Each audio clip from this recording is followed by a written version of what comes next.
A Thorn Among Fae. Fae Crown, Book 1. Copyright 2023 by Joy Lewis. Written by Joy Lewis. Narrated by Grace Noble. Music by Roman Smith. Preface. Once, in the land of Fae, born to a single family were two Fae boys. They were mirrored in appearance, but not in heart. One buried himself in the knowledge of his forebearers, learned in the written word. He kept the progress of centuries at his fingertips. He knew creatures that were poisonous from the ones that were not, as well as the language of the heart, poetry. Above all else, he valued diction and knowledge for its own sake. The other Fae boy was more practical. He learned movement and how to use his enemies' attacks against him. In a land without blades, bows, and spears, he armed himself with weapons of fire pokers, sharpened rocks, and torches. The mind's workings opened to him, and he began to see patterns in the thoughts of others and the behaviors they were likely to take. Above all else, he valued survival and the arts of strategy. In a land such as Fae, only one was suffered to live. Chapter 1. I'd bet you won't last 12 months of being married to me before there's something growing in your belly. Their neighbors at the closest table leaned ever so slightly forward, their chins tilted at a level not quite perpendicular to the tavern floor anymore.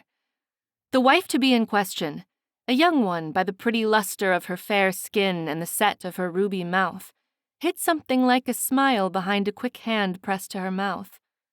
Red crawled up her cheeks. The whole tavern had heard, surely. "Dylan!" She shushed the dashing young man sitting beside her as she squirmed in her seat. They were young to be married, but there was little doubt in the minds of the tavern patrons that the girl's family had needed the bride price. There were more than a few in the city who were exchanging daughters for some extra coin after the last increase in taxes from the Fae bastards across the boundary line. The young man's eyes, gray as a morning in winter, glinted with something shared only between them. "You've barely lasted all our engagement," he said, apparently not cowed by her attempts at shushing him. "Without a little me in you." "Dylan!" she said louder. Her hand pressed deeper against her mouth, like she could take his words back by smothering her own. Her wavy brown hair pressed against her features, hiding the rest of her face from the world. Dylan's fingers slipped between hers where she had placed her other hand in her lap. "Anna, I love you with my entire heart and soul. I love you more than my life." The intimacy of the moment diverted the stares that had been thrown their way. A confession of love between fiancés wasn't nearly as interesting as the snippet that had preceded it. The Last Chance was perhaps a bit of a melodramatic name for a tavern, but it was usually anyone's last chance to drown themselves in fermented starch in the entire city of Urbes. Bordered as it was by the Fae-controlled territories west of it, it was any Urbes dweller's last chance at seeing a friendly face, too.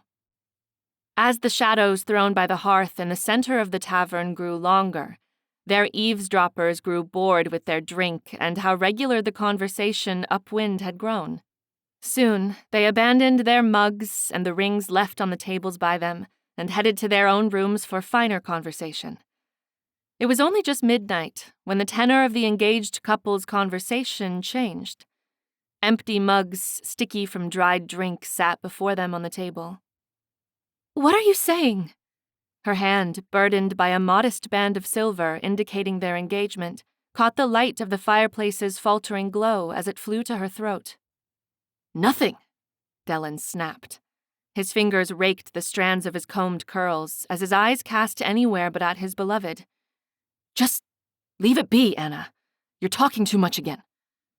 "But," Anna's face was red, "you said you don't want to marry yet.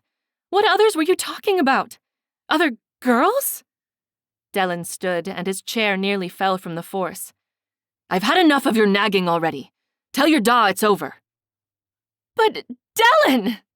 Anna's words ended in a cry when Dellen slammed the door of the tavern behind him.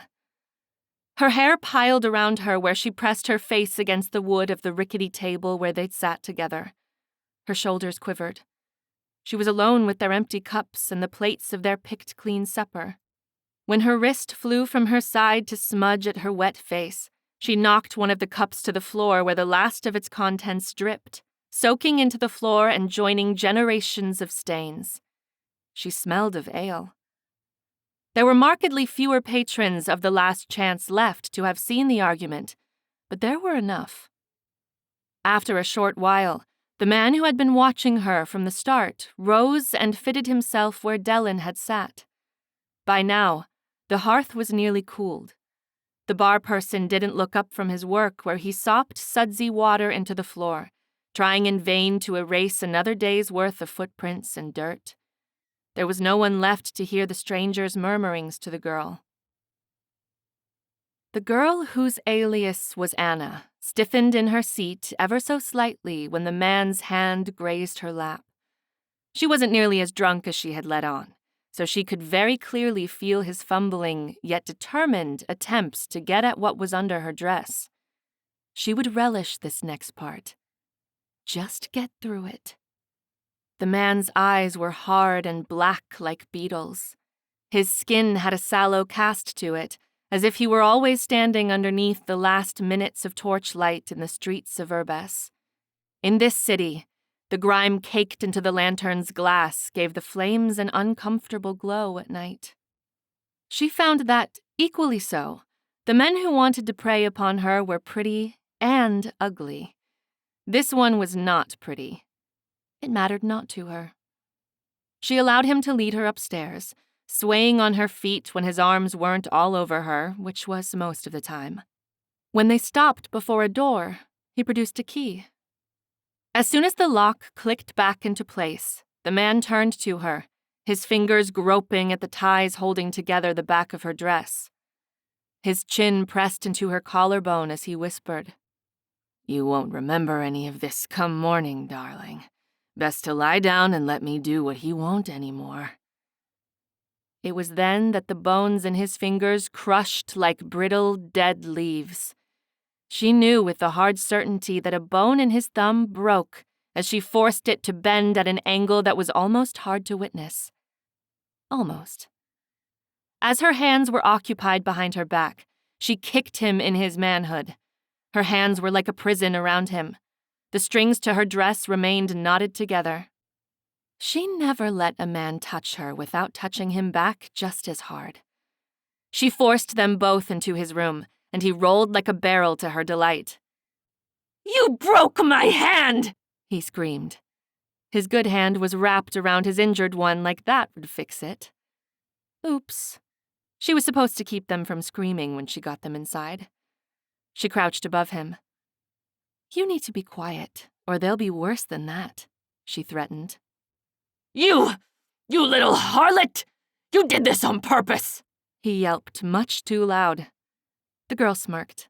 She liked that insult. It was like an old, worn coat. She could don it and cast it aside whenever she wanted. "Clearly," she said, her eyes already on the heavy ring hanging off one of his good fingers. "Give me that." She nodded at it. The emerald embedded in the metal stared back at her, glimmering in the low light of the room. How nice it would look sitting on her own finger. Pain raced across her scalp. The foul man under her had clamped his good hand around her hair and was yanking it repeatedly to the ground. She cursed herself. She'd been careless. The girl ignored the pain as she slammed her foot into his throat. She should have silenced him before now. His legs thumped against the floor, and she prayed that those on the floor below thought that they were roughhousing, for other reasons than to hurt each other. When the man slumped into an uneasy unconsciousness, she emptied his pockets, saving the ring for last as she slipped it onto her own finger. Her fingers lingered on his coat. It was sewn doubly thick compared to ones she'd seen before, lined as it was with fleece. It was perhaps the warmest coat she could remember feeling against her skin. Winter is coming again. The girl looked down at the fat emerald. Usually, they tried to limit the items they stole that could be traced back to them. Coins were best, but she allowed herself a piece of jewelry or other trinket every now and again. It put a bigger target on them, she knew, but it also raked in the coins. Clothes would never fetch as much as a ring would, double-lined or not. She remembered the night before, and the chill seeping into their bones as they'd huddled together in their home. The girl sighed and replaced the ring on the man's finger before slipping the coat from him. At least the coins amounted to a comforting weight in her pockets. The girl whose alias had been Anna for the night left the room and the man behind. Buried in the coat's pockets, her fingers flipped one of the coins over and over as she thought of the meals that she and her partner would eat for the next several nights. Chapter 2. When she'd descended the stairs to the bottom floor of the Last Chance, all its other patrons had retired to their rooms or gotten lost on Urbess's streets by then. Their snores were nearly audible. The fireplace was quiet, though smoldering embers glowed in the ashes. The girl's hand went to her hip as she looked to the counter where the two of them stood.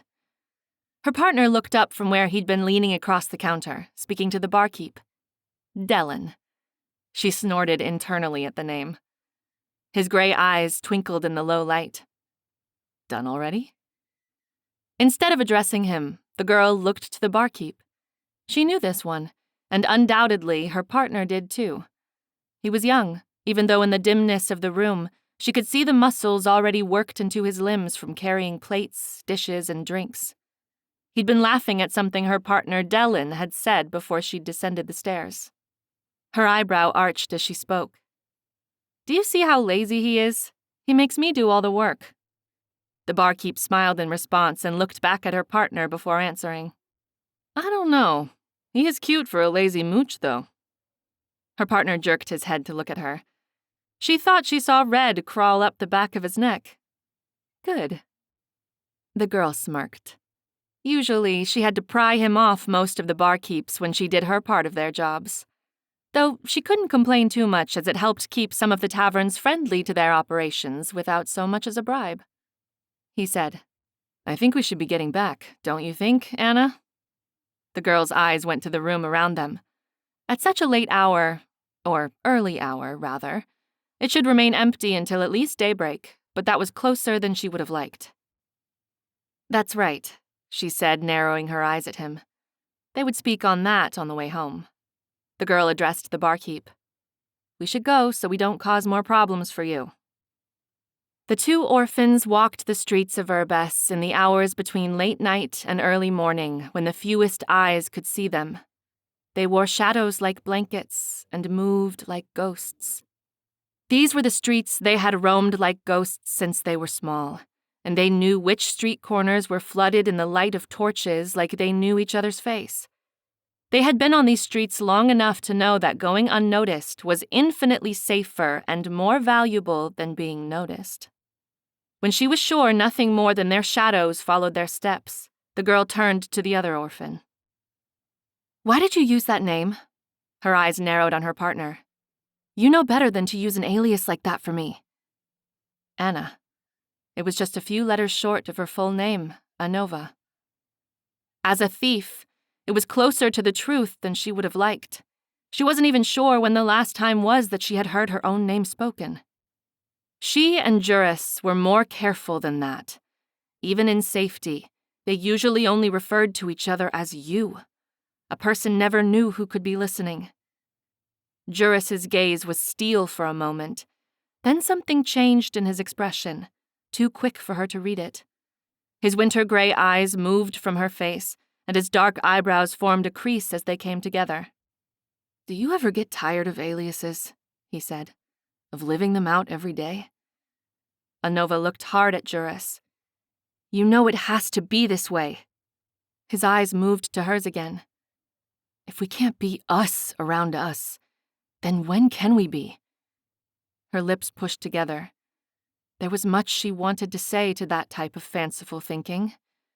Because it's not safe. Because we've learned the hard way before.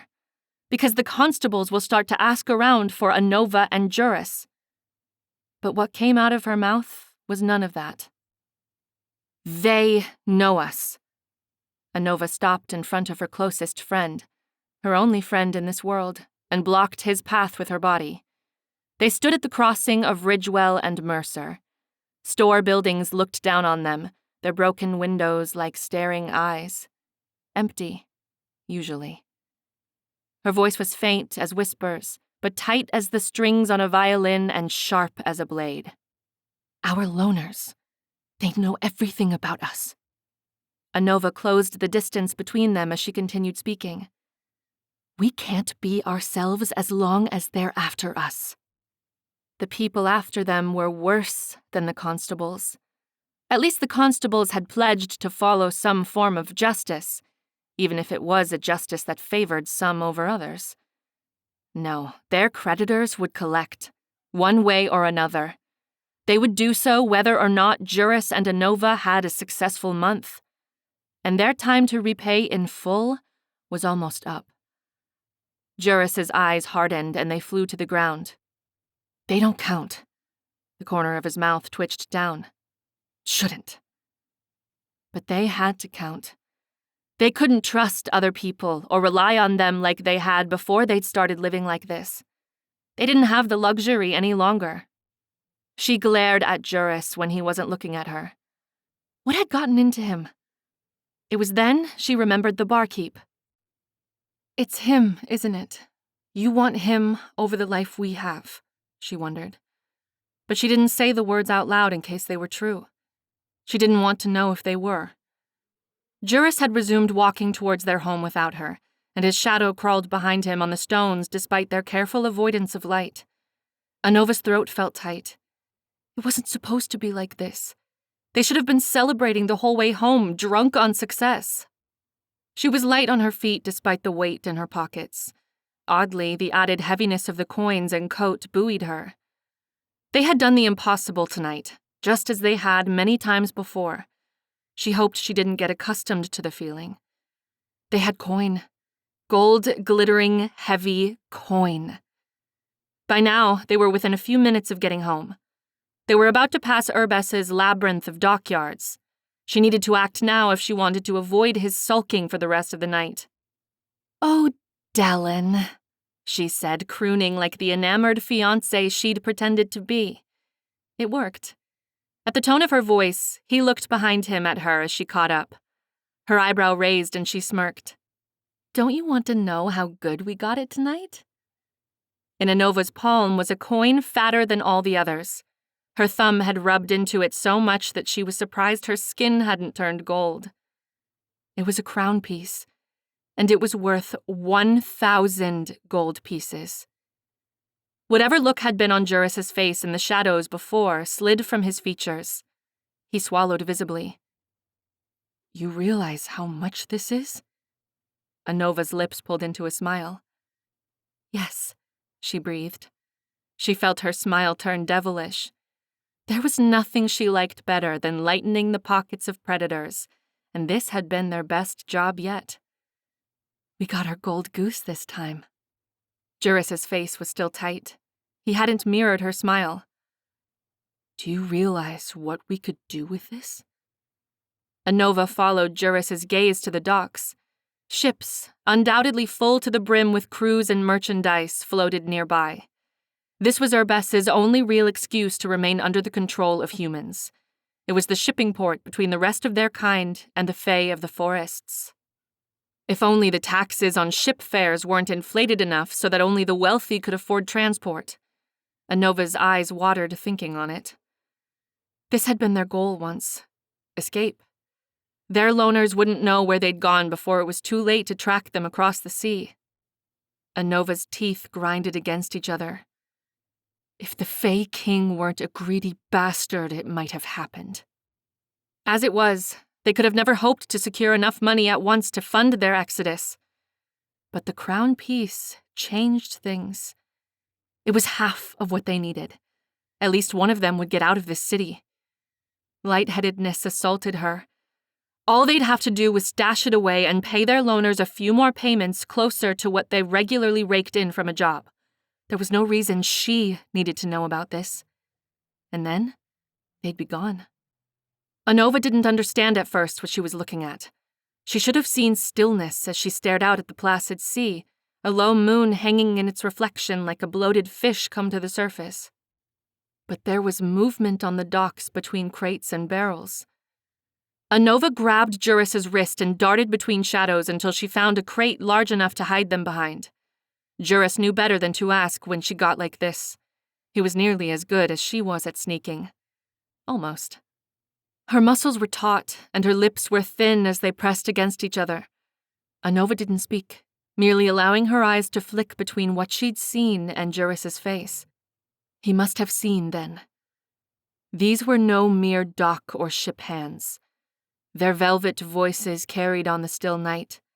They made no other sound, and she envied the silence and ease with which they moved. Anova's teeth bit into the edge of her tongue, and she tasted blood. She felt the familiar press of her knife's handle against the inside of her hip where she kept it hidden. How easy it would be to slit their throats and spill the liquid across the docks. She could even kick their bodies off when she was done with them and let the sea have them. All their robbery jobs together had served as her training for this. Her blood pumped ferociously through her veins. She could have a man on his back faster than he could try to touch her. Though these were no mere men, she would do the same to them. 20, 30 paces at most. One more crate for cover, but then I can knock it over on the others while I start on the first ones. She watched the moonlight graze their skin like they were made of it. The Fae moved about the docks like they owned them. Through waves of hair the colors of burgundy, silver river water, and obsidian, their ears came to sharp points. Their unnatural beauty was obvious even at this distance. Her knife's cool handle was in her palm before she'd realized it. Juris jerked her back to the shadows of the crate. "You aren't doing this," he hissed to her.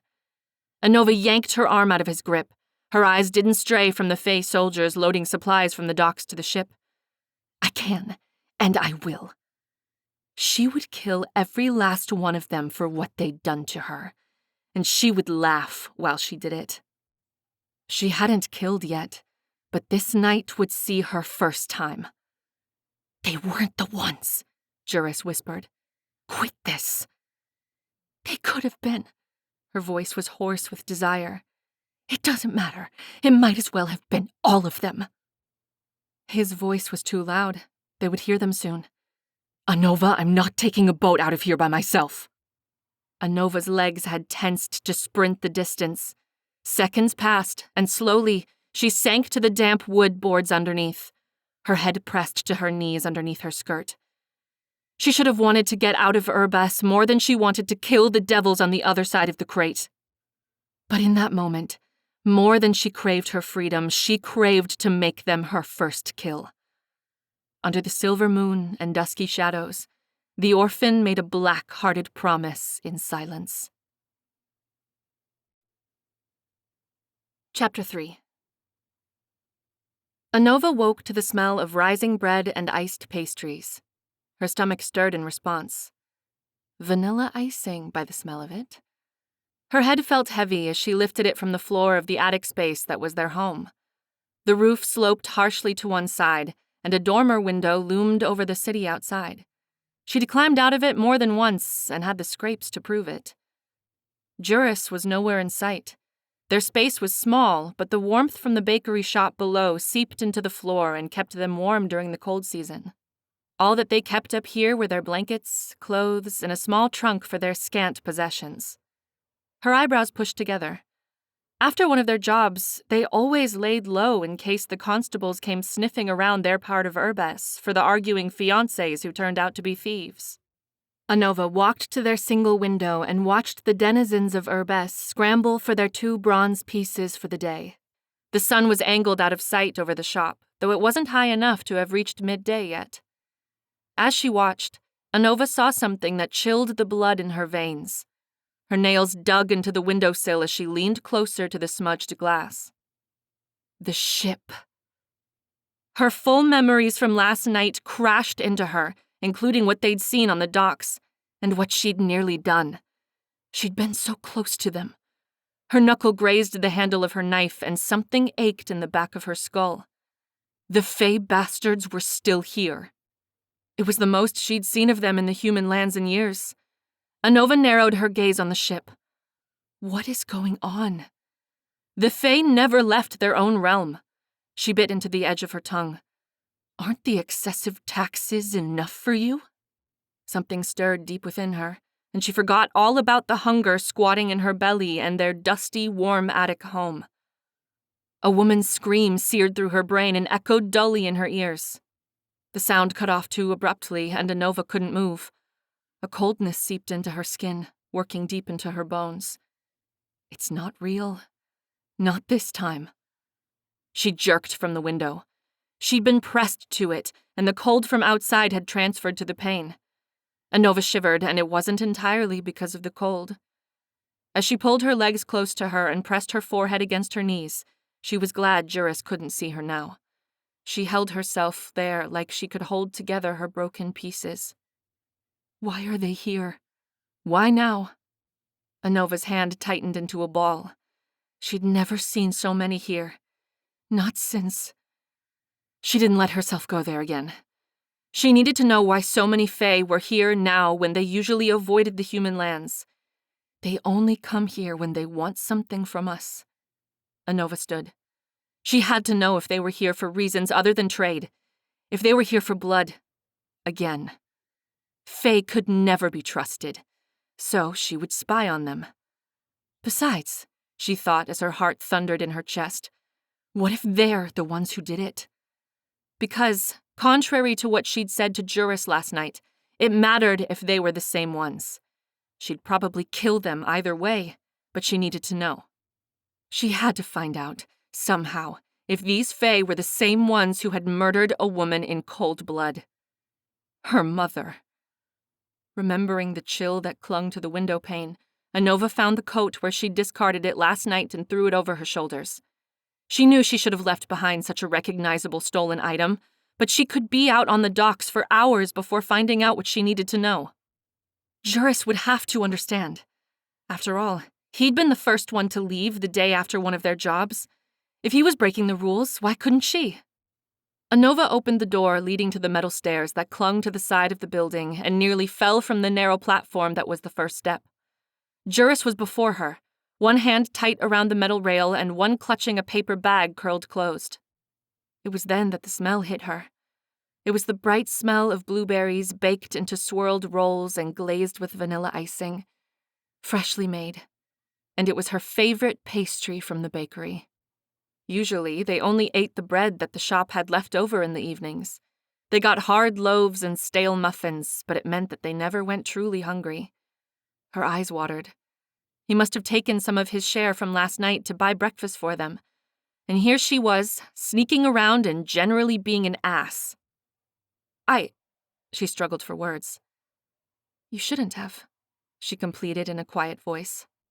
Never mind that, Juris said, throwing a glance around the side of the building. We should go out for a while.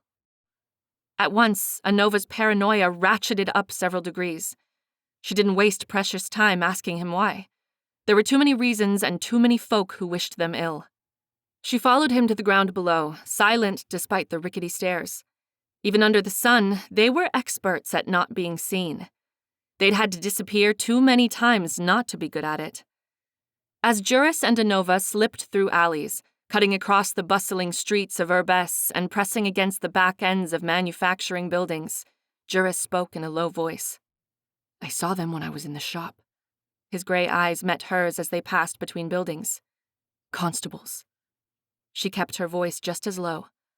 How many? 2. Her mind ran. She didn't think Mara would have sold them out, but she'd been wrong about people before. When Mara's father had died 2 years ago, she'd inherited more than the bakery shop. Anova and Juris had been part of the deal. But maybe the baker was resentful. Anova pursed her lips as she considered this. Mara had once told them that she didn't mind giving them the stale, leftover loaves at the end of a business day because if she threw the bread out, it attracted rats. But maybe the taxes had gotten to be too much for the owner of the shop and bakery. Maybe there was a price on their heads now. Anova remembered the pig from the last chance, and her blood boiled. He was definitely the type to put a bounty out. Although she hated the words, she spoke them anyway. Her eyes swept across the alley they'd crossed into as she said, "We should stay away for a while, until we know that it's safe there again. And," Anova said, looking to Juris as they slowed their steps, "I'm going to the docks. They're still there." Juris locked eyes with her. "Didn't you say we needed to be more careful?" But he handed her the bag as he said it, so she knew that it was a won battle. They had nowhere else to be now. She found what she'd hoped for, a blueberry swirl bun. It was still warm in her fingers. She passed the bag with the other inside it to him. Anova leaned against the building. Despite how their day was going, she couldn't help but be in a good mood as she licked icing off her fingers. It was impossible not to be. "It's odd, you must admit that. They don't leave their realm," she said between bites. Fae lived in gilded palaces among carpets of flowers where they stuffed themselves with delicacies until they were sick. They propped their feet on human servants stolen from their lands and built towers to the sky to swim in the gold taken from them as taxes. On the other side of the boundary, her people struggled and sold each other out. The Fae spilled their blood when they liked it as sport. "It is," Juris agreed as he chewed. Even in the dim light that filtered down to the alley below, his gray eyes glimmered. "The question is, why?" This was the Juris she loved, a sneak and just as much of a thieving bastard as she was. They were cut from the same cloth. They'd been friends for as long as she could remember. She supposed this must be what having a brother felt like. "That's what we'll find out," she said, licking the last of a blueberry smudge from her hand.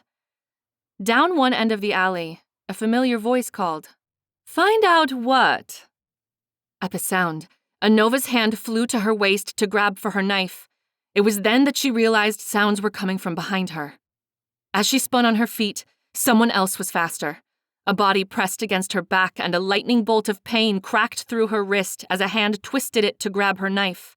She released it automatically from the pain. Cold metal bit into the skin at her throat as her own knife pressed into her. The woman ambled out from the other end of the alley, hands clasped behind her back. Her hair was braided and wrapped around her head. She was a short woman, at least a head shorter than Anova. Robes that looked Fae-made had been draped across her shoulders. Sewn into the gauzy fabric by some craft or magic were 1,000 black gems twinkling at Anova as the woman approached them. Madame Hinterfell did not do anything halfway. Juris had been even slower than she had. One of her enforcers, Braun, had his knee in Juris's back. His knee was thicker than her head. Juris isn't getting out of that. "Tell your men to back off," Anova said through her teeth.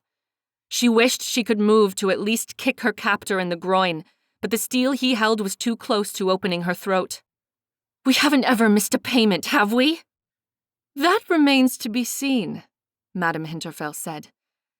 "I heard you had a job last night." She looked at the man behind Anova. The knife was free of her throat.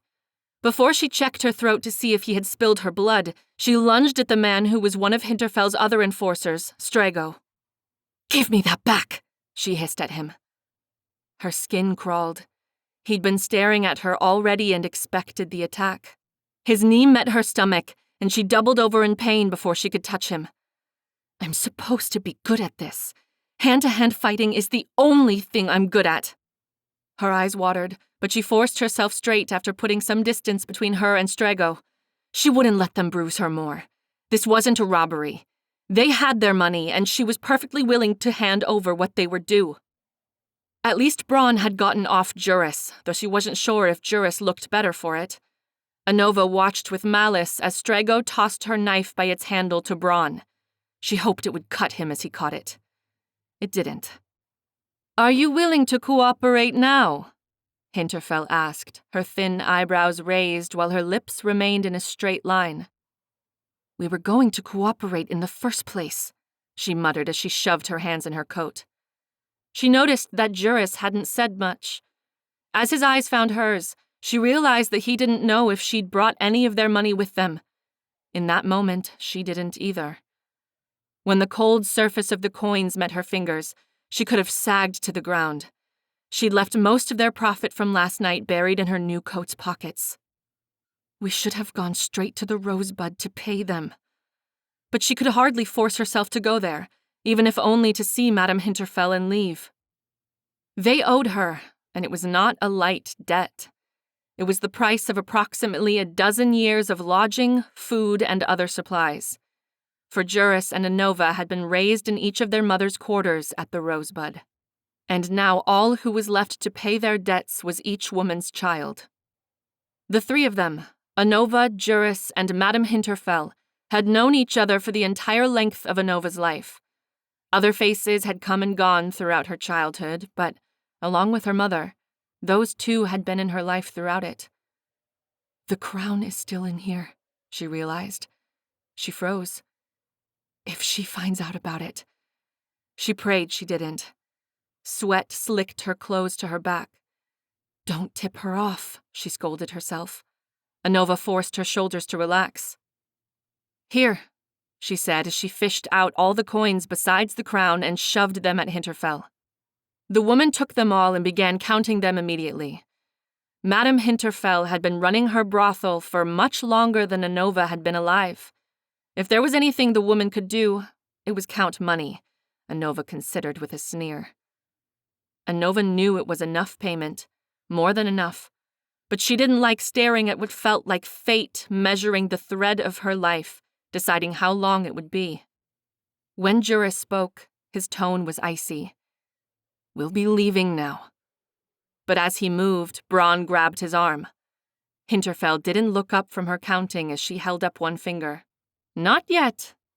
The woman stopped her counting, seeming to finally be finished with the bounty Anova had given her that had been nearly all their steal from last night. This is for the month, but you are still short last month. Anova's teeth grinded together so much that she was sure the others could hear it. They'd given her a fortune. That has to be enough, she said. Madame Hinterfell's eyes were dull from the shadows falling across the alley. Unless one or both of you plan to work for me, I would consider all existing debts resolved, as long as you worked enough. As if we'd want to work for you, Anova growled. Hinterfell continued like she hadn't heard her, walking around them with her hands clasped behind her. I have given you nearly 5 years now to repay what you owe the Rosebud. I believe you are both 17, correct? She didn't wait for them to confirm it. She didn't have to. She'd been at both their births. In a few months, I will bring the matter to the attention of the courts of Urbas. Hinterfell locked eyes with Anova, then Juris.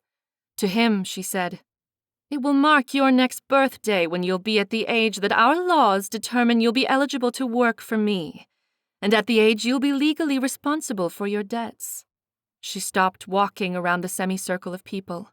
Her voice was flat. The judge will decide from there how I shall be repaid. By dubious means under the law. Her eyes shot to Anova and her stolen coat. Or by real work. It was clear what she meant by real work. Anova's throat was dry. She didn't know what to say. Juris's head slanted down, and the curls from the top of his head fell into his face. His voice was deadly quiet when he spoke. You'll get your money before then. If Anova could have moved, she would have hugged him. They had to stay strong in front of this witch. It was then that Anova noticed Hinterfell was holding her open palm towards her, gesturing for something. Give me the coat, she said. That should cover last month's deficit. Anova found that she still couldn't move. She wouldn't have given it to her if she could have anyway. At once, her hand dove into her pocket to reach for the fat crown piece that had been thumping against her thigh the whole way to that alley. All she needed was a distraction, and she could fit it in her dress pocket. Strago's hands were on her at once. She could hear Braun try to restrain Juris. He would have to fend for himself now. Anova twisted in his grip, stomping hard on his foot. Strago groaned but didn't release her. As she bunched her fingers together in a point to jab out his eyes, a voice broke her concentration. It was Braun. "Hand it over or he'll pay with blood." In his hand was her knife that Strago had taken from her. Braun pinned it hard against Juris's throat. A fresh bruise was forming along Braun's jaw, but Juris's hands were hanging uselessly at his sides now. It was over. Carefully, slowly, Anova shed the coat without risking one more chance to get the crown piece out. Braun had already drawn a stream of blood at Juris's throat. His thumb sat at the bottom of her knife's handle like he was poised not to cut her friend's throat, but to stab through it to the other side. When the three of them left the alley, Anova and Juris sank to the cold cobblestones under their feet. Chapter 4. It was the most tempted by the charade she could remember being. Anova's lashes brushed against her cheek. The nearly empty mug of ale sat before her, and she'd ingested only some of it. The rest she'd gotten on herself, halfway to suggest drunkenness and halfway to keep from actually having to drink it all. She needed to be alert. And when her marks were half drunk themselves, her life was made infinitely easier. The ribs of her dress pressed into her upper half, forcing a little more air from her each time she took a breath. How she wished she could use tonight to lose herself, to act like she seemed, a disheveled, heartbroken girl in a tavern. But they had a job to do here and a man to rob. There were coins here that would be in her pocket by the end of the night, and the thought cheered her. She missed the last chance. There'd been no hope of going back so soon for another job, regardless of the barkeep's friendliness to their operations. They hadn't even been back to their attic in Mara's bakery. Since Hinterfell had gotten to them, they'd gone to bars every night. They couldn't afford not to. They hadn't had another success yet. Anova tried to tally the amount they owed in her head. It was many times the amount of the crown piece they'd happened upon the other night. Focus. Let yourself be consumed by the hunt. It always went better the more she was into it, and they needed their charade to work. Fast. "Dellen," her voice quavered. "What are you saying?" Across from her, Juris was playing his part better than ever. His gray eyes were hard, and a muscle in his jaw had ticked when she spoke. "Stop this," Dellen hissed. His eyes roved over her, lingering on the stains seeping into her dress. "You're much too drunk again. You know I hate when you get like this." Wow, that would have hurt if it were sincere. Anova had to match his effort. "What changed?" Anova protested. Her voice was a loud whisper that she knew would carry. She swallowed. "On our first night together, you said you loved me." "That's enough, Anna." Dellen's voice was hard. His chair scraped the floor as he stood. "I've had enough of this all. It's over." "Dellen!" She fumbled for him and missed, barely catching herself from falling out of her chair. Dellen didn't turn to check on her as he walked out. She pressed the mug close to her chest, and her frame shook as if from a quiet sob. Through her veil of hair, she could see the occupants of the room eye her with a renewed interest. Everyone loved drama, but she wasn't fishing for an audience for a drama. She was fishing for a predator with expensive tastes. That's when she saw it. It was a sapphire the size of her eyeball. Something like molten silver held it in place around his thumb. The stranger who it belonged to was cloaked in a fine velvet all the way to his hood, hiding his face in shadow. But since the age of 11, Anova had been able to feel when a man's eyes were on her, when they were on parts of her other than her face. Her own eyes fell, and she was reminded of the low cut of her dress. Creep. How I'd like to lighten your fingers and neck. The base of her skull ached. Anova didn't have enough pockets to stuff all the gold that the gem would fetch if she got her fingers on it. It looked even more expensive than the ring from a few nights ago, the one she'd foregone for the coat. Anova wiped foam from the side of her mouth and popped one foamy finger into her mouth, sucking it off. It wasn't necessarily in character, but it didn't hurt her chances, she figured. She didn't think she'd had enough ale, but a buzz rumbled around her cranium. No, this was from her hunt. She'd snagged one tonight. A firm arm had circled around her bicep. Hot air breathed into her neck. "You appear to be in need of a room, Anna." Anna. She was Anna now. She melted into where he held her, but it was unnecessary. The stranger had an iron grip. "Yes," she managed in a breathy voice. "But my fiancé." Sometimes this was where the men stopped. For some of them, the mention of him quickened their steps. And some of them kissed her then and there, dragging their lips across her mouth. She always washed her mouth out after a job. Something flickered in her vision. The sapphire. She had caught the one who had been eyeing her. Lucky. No. This one was coming with her. "Is there a problem with some privacy?" he asked. His hot breath was in her face. To her surprise, she found that he smelled good. "Pay attention. This bastard is your mark." "I don't think so." The words were too close together for sobriety. "Can you show me where?" She squinted like she wasn't sure where the door even was. The stranger's arms were on her, one around her bicep and one around her middle as he helped her to her feet. As Anova moved across the tavern floor, a few eyes tracked her, but no one batted a lash when she appeared to stumble. Though she'd never stayed in this inn, the path at her feet was as familiar to her as her hands. Through her heavy lids, she kept an eye on the egg jewel. Anova tried to peek at his face, but the inn's torches were too weak to reveal much. He had a pair of haughty lips and eyes that roved across her body. She was used to that. In a strange way, it comforted her. She knew what to expect. After the stairs, he led her to a room at the end of the hall. With the key in his hand, he hesitated. Suddenly, his dark eyes flitted to her face like he'd known he'd find her gaze there. He'd caught her looking at him. All at once, he was too close for her comfort. The torchlight fell on his velvet coat and the silver threads that ran through it like a river. His hand pulled her chin up, forcing her gaze up at him. "Do you want me?" he asked in that same low voice he'd used before.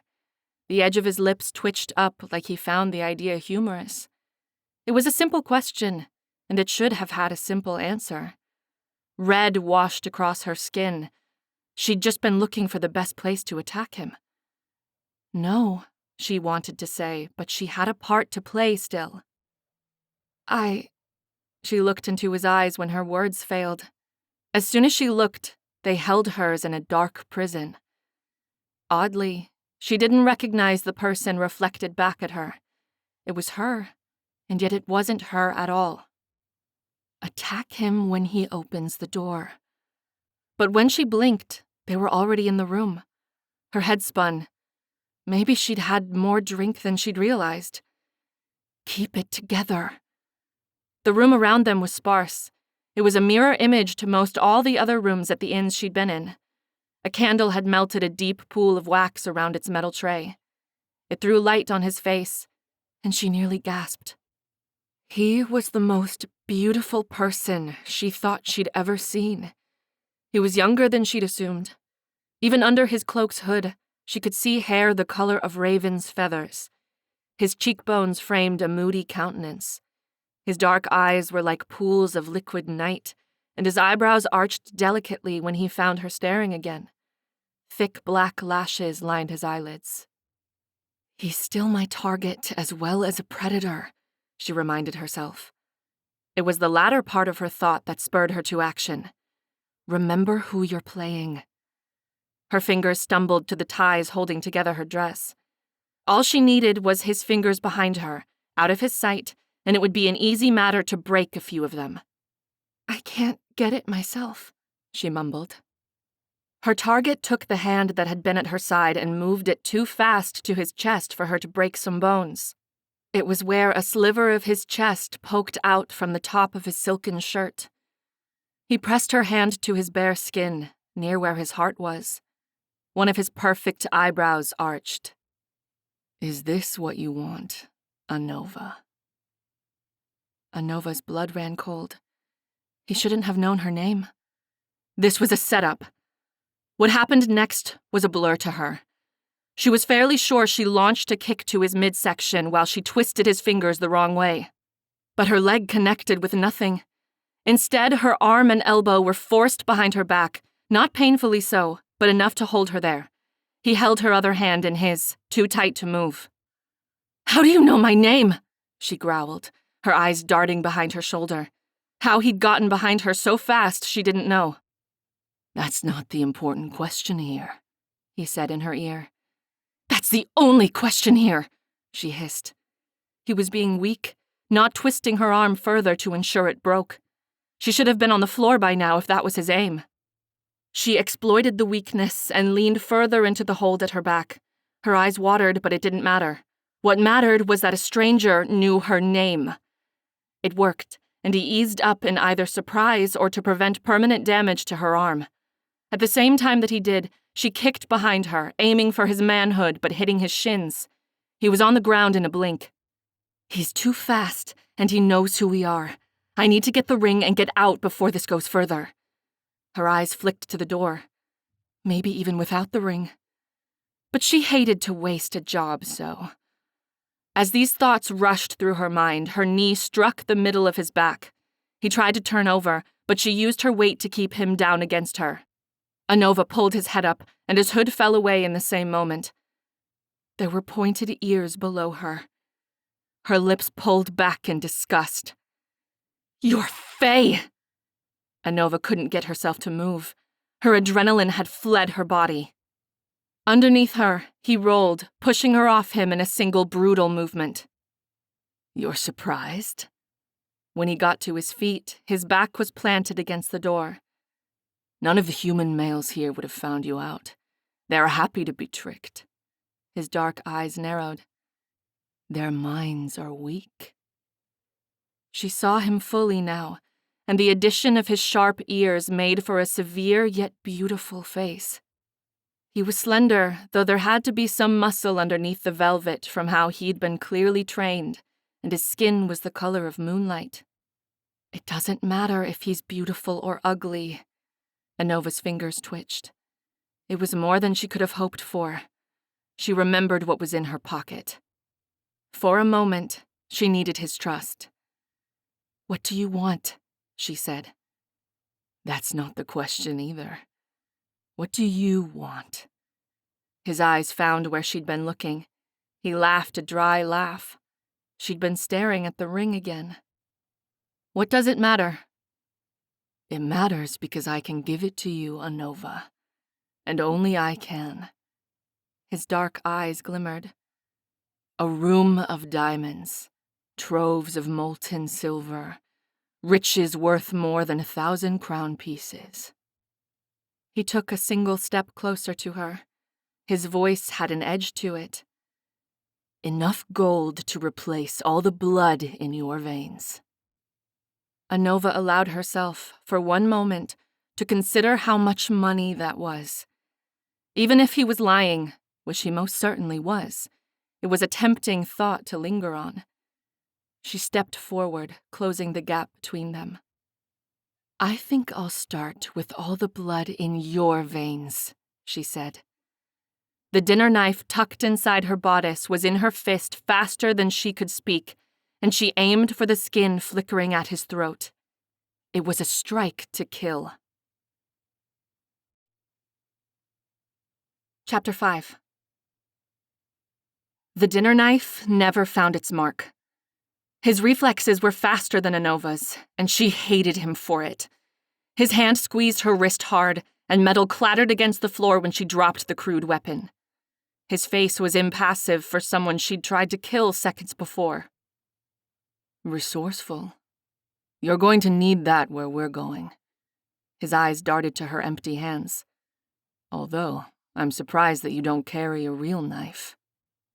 Mine was taken from me, she thought, but didn't reveal that weakness out loud, even if he already suspected it. "I'm not going anywhere with you," she said through her teeth. She jerked her arm out of his grip. Anova would kill him, even if she had to choke the life from him with her bare hands. Her fingers came together at the points, and she aimed for his eyes. He would be easier to deal with when he couldn't see. The Fae darted back in a dodge. His teeth showed in a snarl. "That's enough." "I will kill you," Anova said. "You picked the wrong human to toy with, Fae." She lunged for him again, but he was too fast. He'd been holding out on her. Both his hands locked around her wrists like iron cages, and he drove them against the nearest wall. "Anything you try, and I'll do to you worse," she said, glaring at him to prove her word. "I'm not one of your drunken human men, Anova," he said, his black eyes depthless and his teeth bared. But before she could respond, his features softened a degree. "I'm not trying to hurt you. I have a job for you, and since you seem intent on fighting, this is how we're going to have to converse." His eyes narrowed in annoyance down at her. "Seeing as how you have to be forced to be civil." His words should have surprised her, but Anova was well past surprise by now. "I would never work with a Fae." Her teeth ached in her head from grinding them so much. "Especially one so arrogant." His face went hard, and all expression and life fell from his features. His eyes went dull. "I could simply turn you into your constables. I wonder how much they would pay for the thief girl menacing Urbess." Anova's throat was dry when she swallowed, but her voice was clear when it came out. "I've bribed them all." His eyes glittered like darkest obsidian. "Fae gold and jewels would be enough to change their allegiance, one would think." Something in his expression shifted, and she fought to catch what it was. She wasn't used to reading their faces and moods. "Besides, you lie." As he spoke, his thumb touched her lower jaw lightly enough for her to want to break it. His full lips were tight together as he looked down at her. "I know your type. You've grown up in the gutters, and there you shall remain unless you choose to get out of it." Anova could have bitten his hand off. He knew nothing about her. Except he knows your name. It was enough to give her pause. She needed to know some things and balance this game between them tipping dangerously in his favor. There could be things she stood to gain here if she played her cards right. "You're going to tell me some things. You've been following me, scouting me," she said in a tone that made it clear it wasn't a question. She wanted to squirm, but his hold was iron. "How long?" His eyes were like polished gems. "A few nights." But a few nights could have been anywhere from 2 days to a month. Well, it didn't matter so much as the next question. Even so, she made a mental note that, for all their precautions, they'd been too lax. No, this next question would determine the outcome of this little encounter, and whether or not she would leave this room covered in his blood like war paint. Anova leaned into his looming figure, her nose nearly touching his. She wasn't going to allow herself to be cowed and bullied. They said the Fae couldn't lie, and she was about to test that theory for herself. "Do you come to the human lands often?" His expression betrayed nothing. "Sometimes."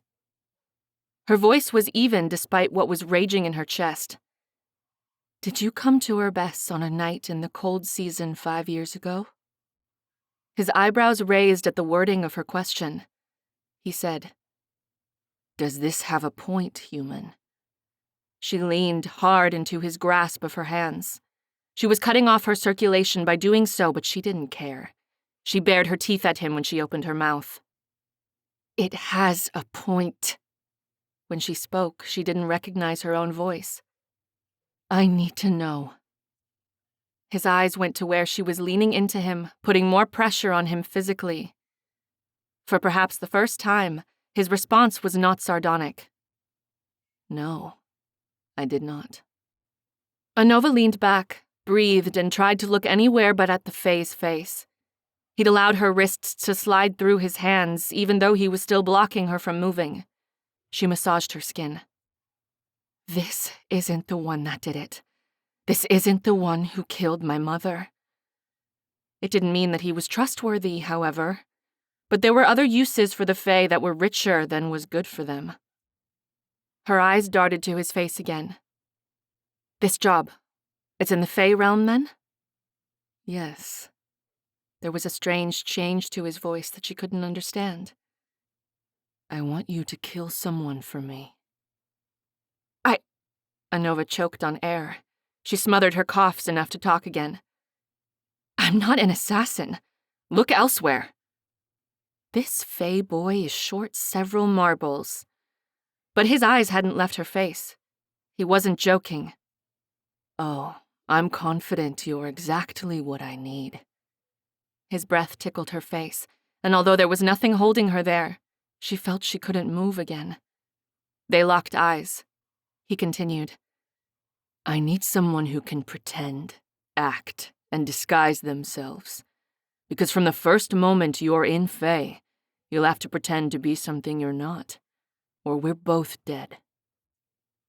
The thought of his death should have cheered her, at least a little bit, even if it would have meant her own.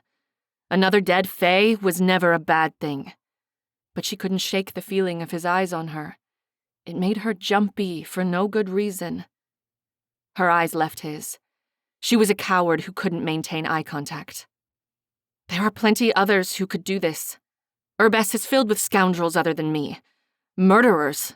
I need someone comfortable with illusion. Someone who can live it like you can. I saw you that night in the tavern by the boundary land. His finger moved her chin to look at his face, forcing her eyes back on his. I need that. I can train anyone to kill. Anova breathed. She needed space, and she needed to stop smelling him. Her eyes went to his body, blocking hers from the rest of the room. Release me first. She looked back at his face. Then we'll talk. And the fool did. Anova's eyes went discreetly to the door, although the window was closer. She could leave him and this room behind, even if she had to break the pain. Anova stopped. Madame Hinterfell was before her like a midnight specter. Her cold eyes had tracked her movements. This version of her wasn't real, but a date 2 months from now was. It was Juris's birthday. Even if they held it out that long and managed to keep him out of her hands and out of the rosebud, her birthday was shortly after. She had no doubt that the judge would be as fair as Madame Hinterfell was. She needed to do something. This had been her only successful target in too many days, and he'd been waiting for her to reel him in like a trout. A quiet voice inside her spoke. She's going to keep adding to our debt even if she forces us in there. We'll be imprisoned in Urbess for the rest of our lives. She hadn't noticed how far panic had started to climb from her belly into her throat. The Fae boy's eyes were on her. She had to stop pacing and trembling. It was then that her plan came to her, fully formed. It was a beautiful thing, like the first shoots of green after the cold season. Maybe she could get her and Juris out of here, far away from here. And she wouldn't even have to kill. Finally, she turned and met his eyes. You know my name. It's only fair I know yours. He closed much of the gap between them, watching her as he did so. He looked as if he were considering not telling her. At last, he said, Leander. Leander, she repeated, memorizing it. She was going to come with him to Fae, but she wasn't going to stay for very long. No.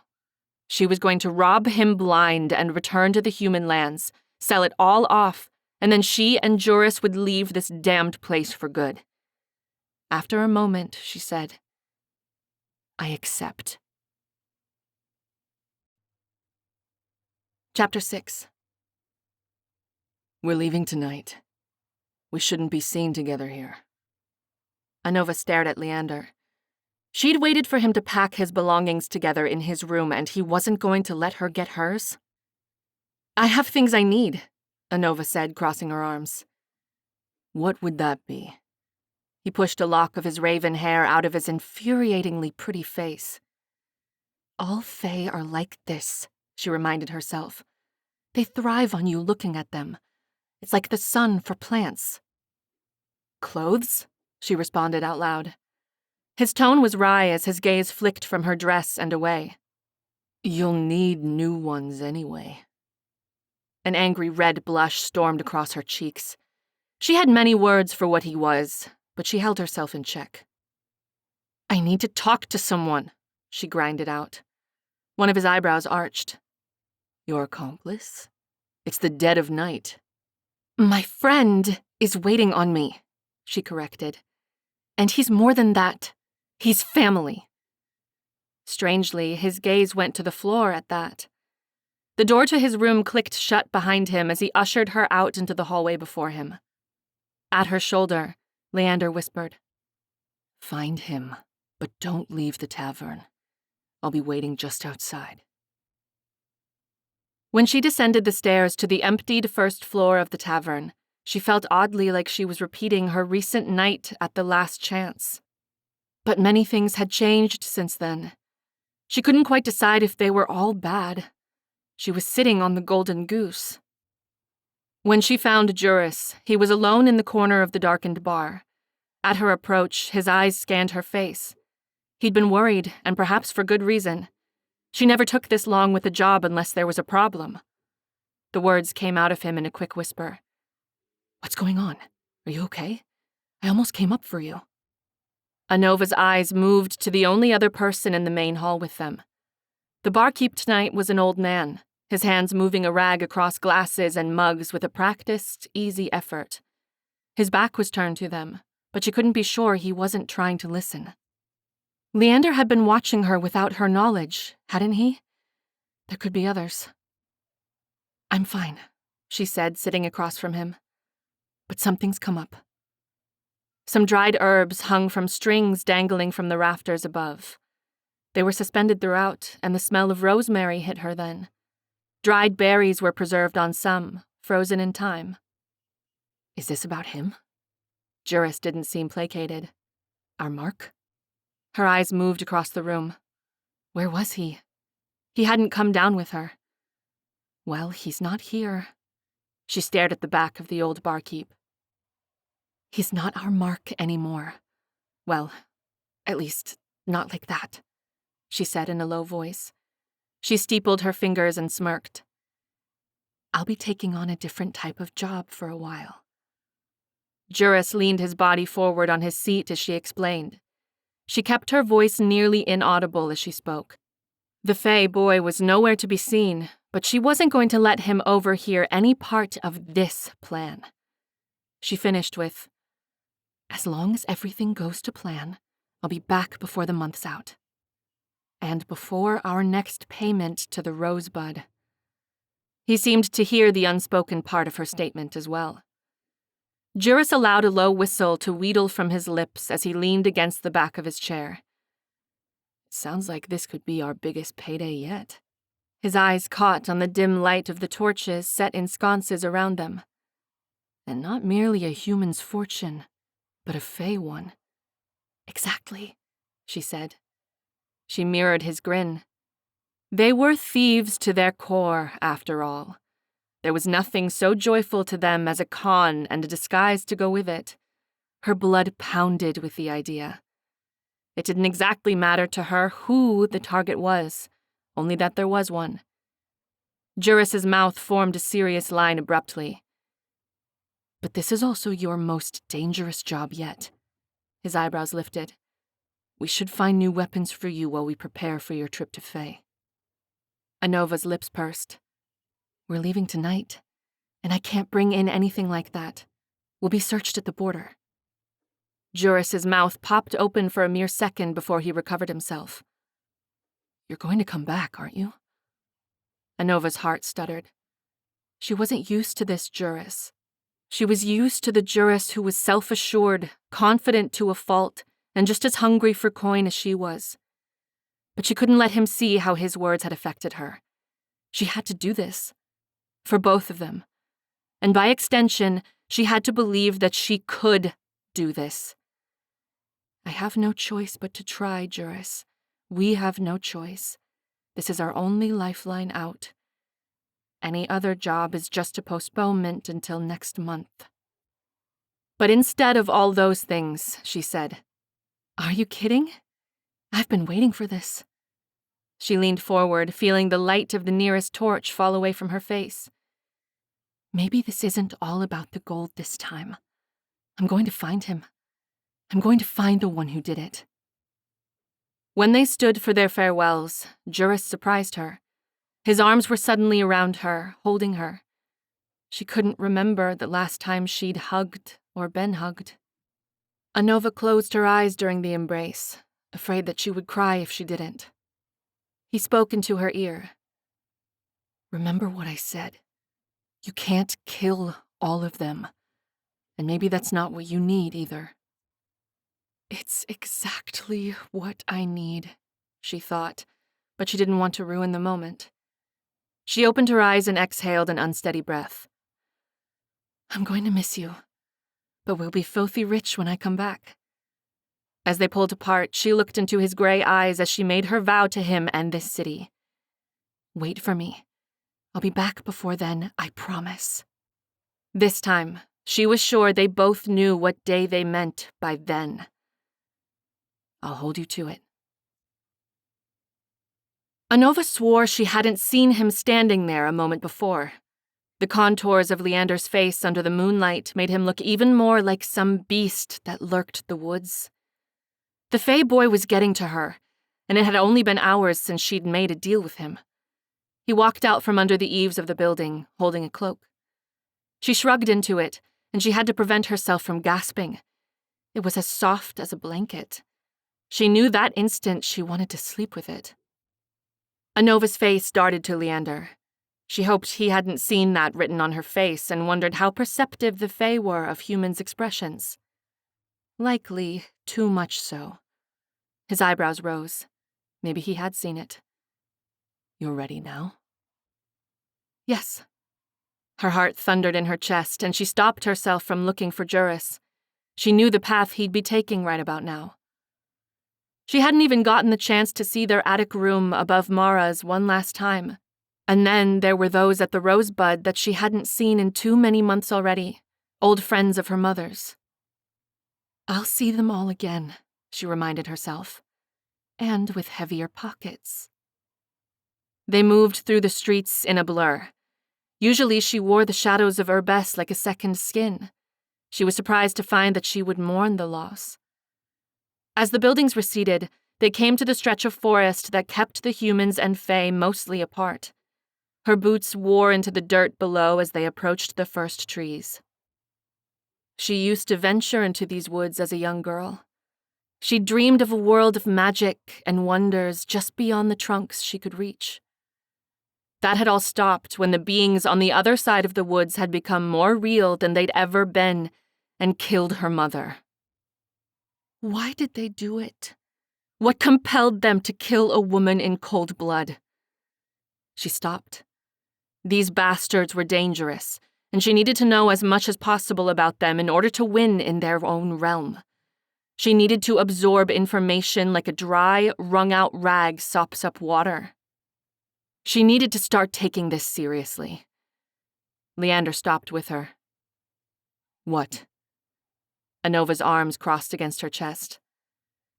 "You promised earlier that you would fill me in. Job details. What's in store for me on the other side? I need to know." Instead of speaking, he held out his hand, his palm flat and opened to the dark sky. She waited for something to happen, but only crickets sounded around them. The spots between the trees' canopies above shifted and made shapes on their faces with the moonlight. "We'll need privacy for that, though you are right," he admitted.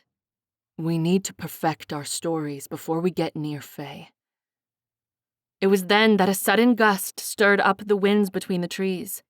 Her cloak billowed about her, and she held to it tight.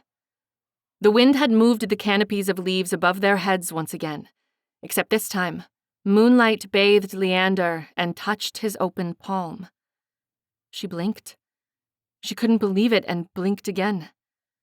The moonlight had become tangible. It ran like a silver, gleaming liquid into his palm until it overfilled and poured from his palm to the ground.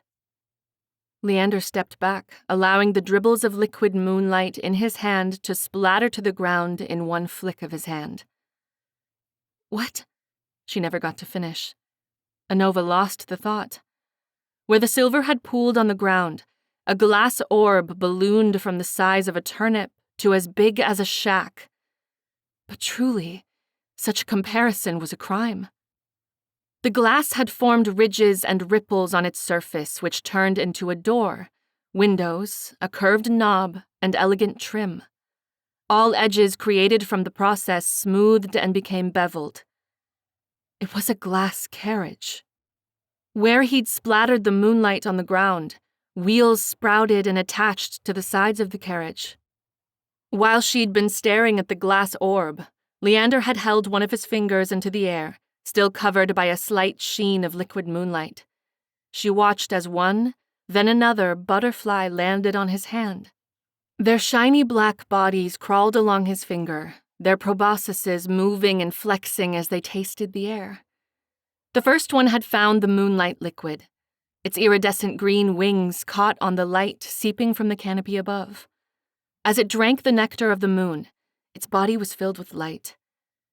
When they'd had their fill, they flapped their wings and hovered in the air before them.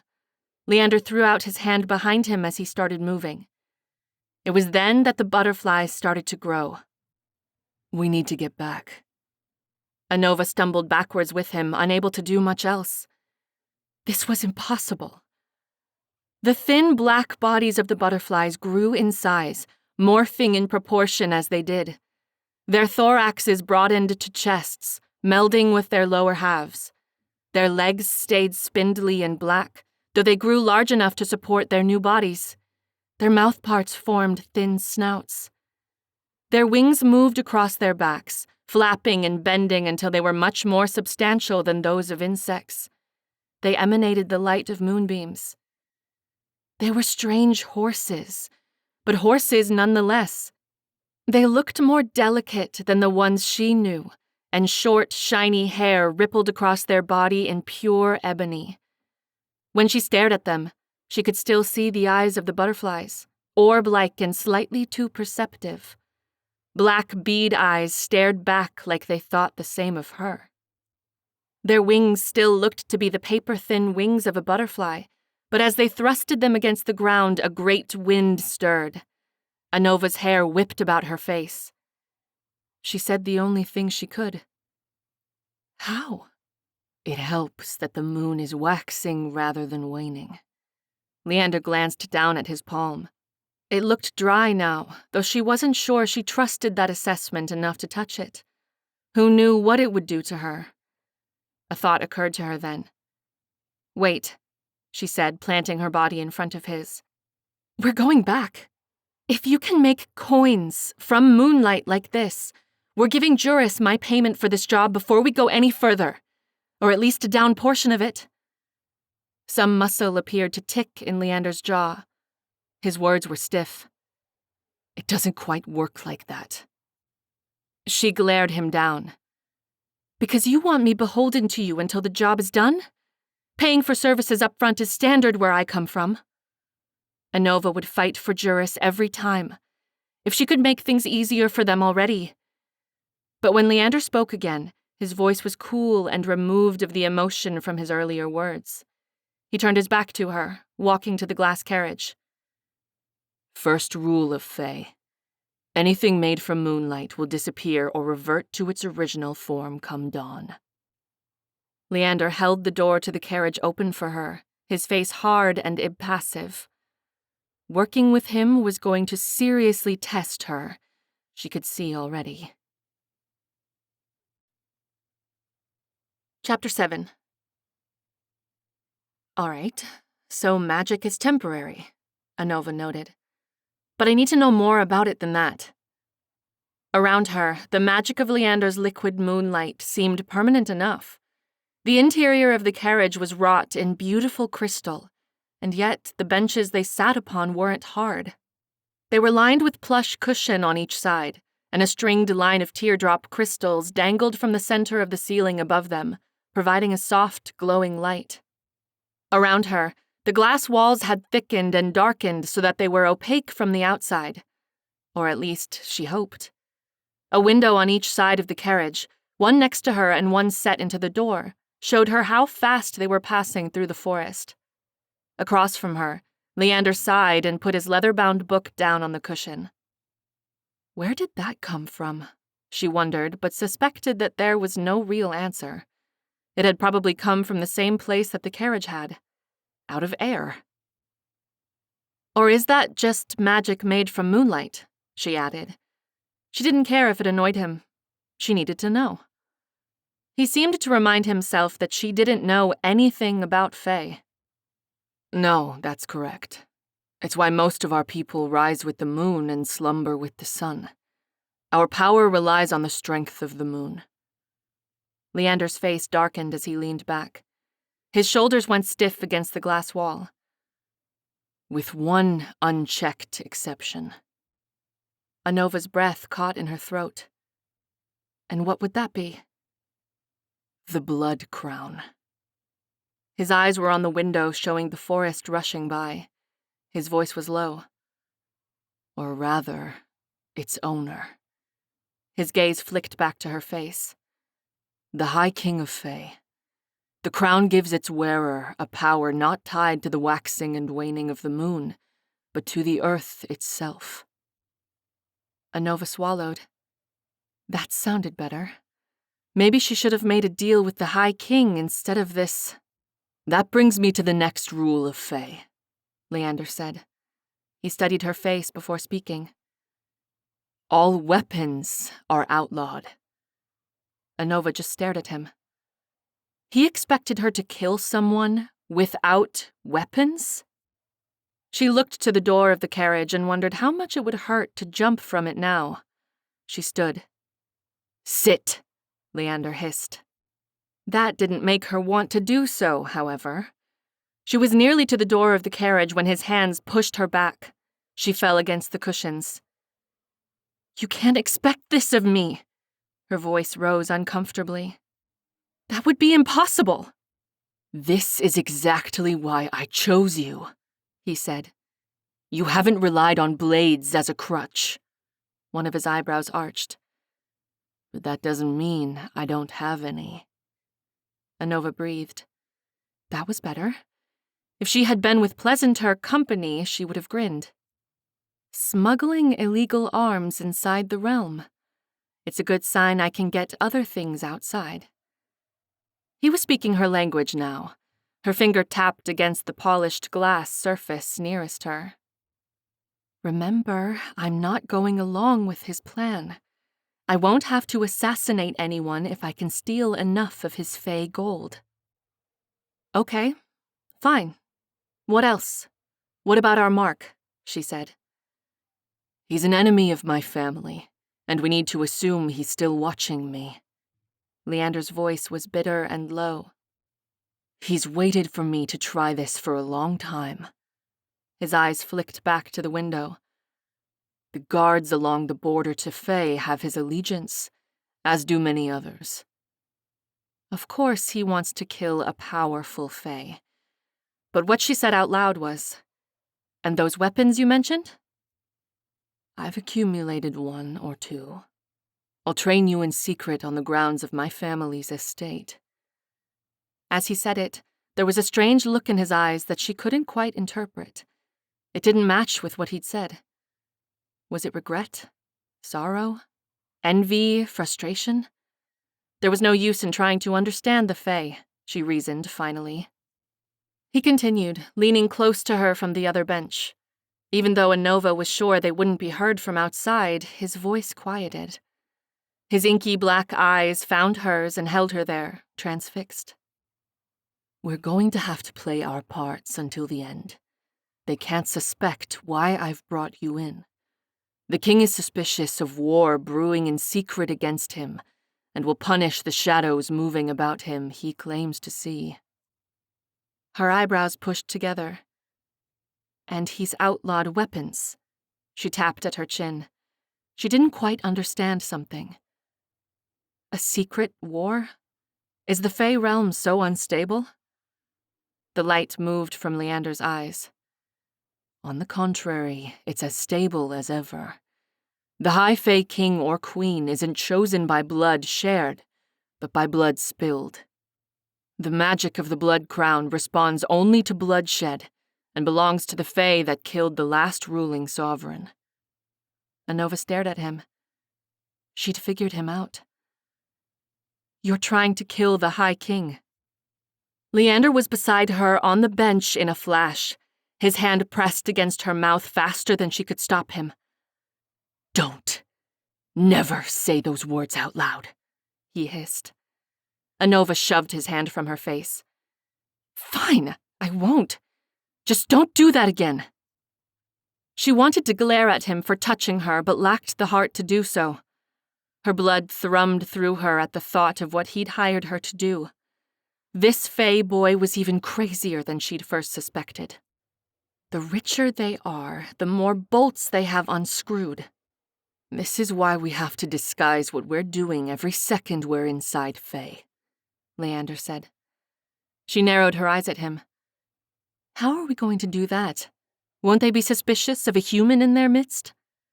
Leander's dark eyes glimmered. That's precisely why I stole you for my new servant. You've heard of my kin's propensity to steal away humans as house servants and pets. Disgusting Fae. Yes, I've heard of that, she said through her teeth. She felt a vein throb somewhere. Good. His expression fell flat and his eyes went dull. Because if they suspect you are anything more than that, the High King will take both our heads and mount them on his walls. It was then that something happened. Anova whipped her head to the window next to her. They'd stopped moving. The ride had been so smooth that she hadn't realized at first. Leander was deathly still beside her. A knock sounded against the carriage door. The glass was too thick and the woods too dark to see what was behind it. The border guards. All trace of expression had slid from Leander's face as he spoke. It was unsettling to behold. He stood and opened the door, crouching as he went through the tight frame. Anova squinted to see through the darkness, but he closed the door behind him too quickly for her to see anything. Left alone with Leander's packed bags, she stared only at them. What did a Fae bring with him into the human realm to recruit his assassin? There was only one way to find out.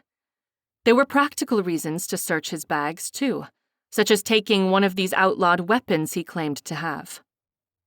Anova's fingers twitched. She already missed the knife that Strago and Braun had stolen from her. Before she could unlock the chest of belongings he'd brought, the door opened again. Anova straightened at once. Leander's face appeared in the doorway, expressionless. Anova, come, he said, gesturing her to follow him through. The quietness pervaded her bones. This was her first test. It was time for her to do what she was born to do. Be someone else. As she walked down the steps of the carriage, she saw they were deep within the forest, much farther than she'd ever gone. Only slivers of moonlight passed through the thick leaves above. When her eyes adjusted to the darkness, she choked back a gasp.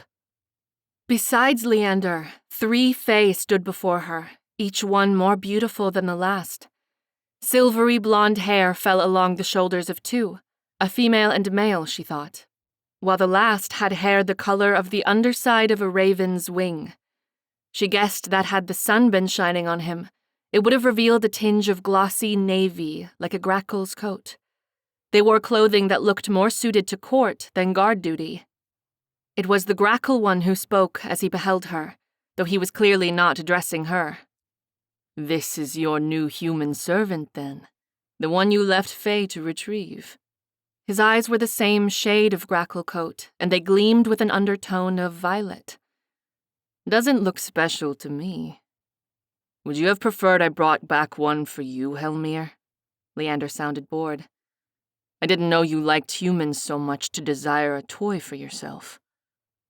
Toy. Anova prickled inside, but she kept her eyes to the ground as much as possible. Servants didn't stare. though she couldn't help it.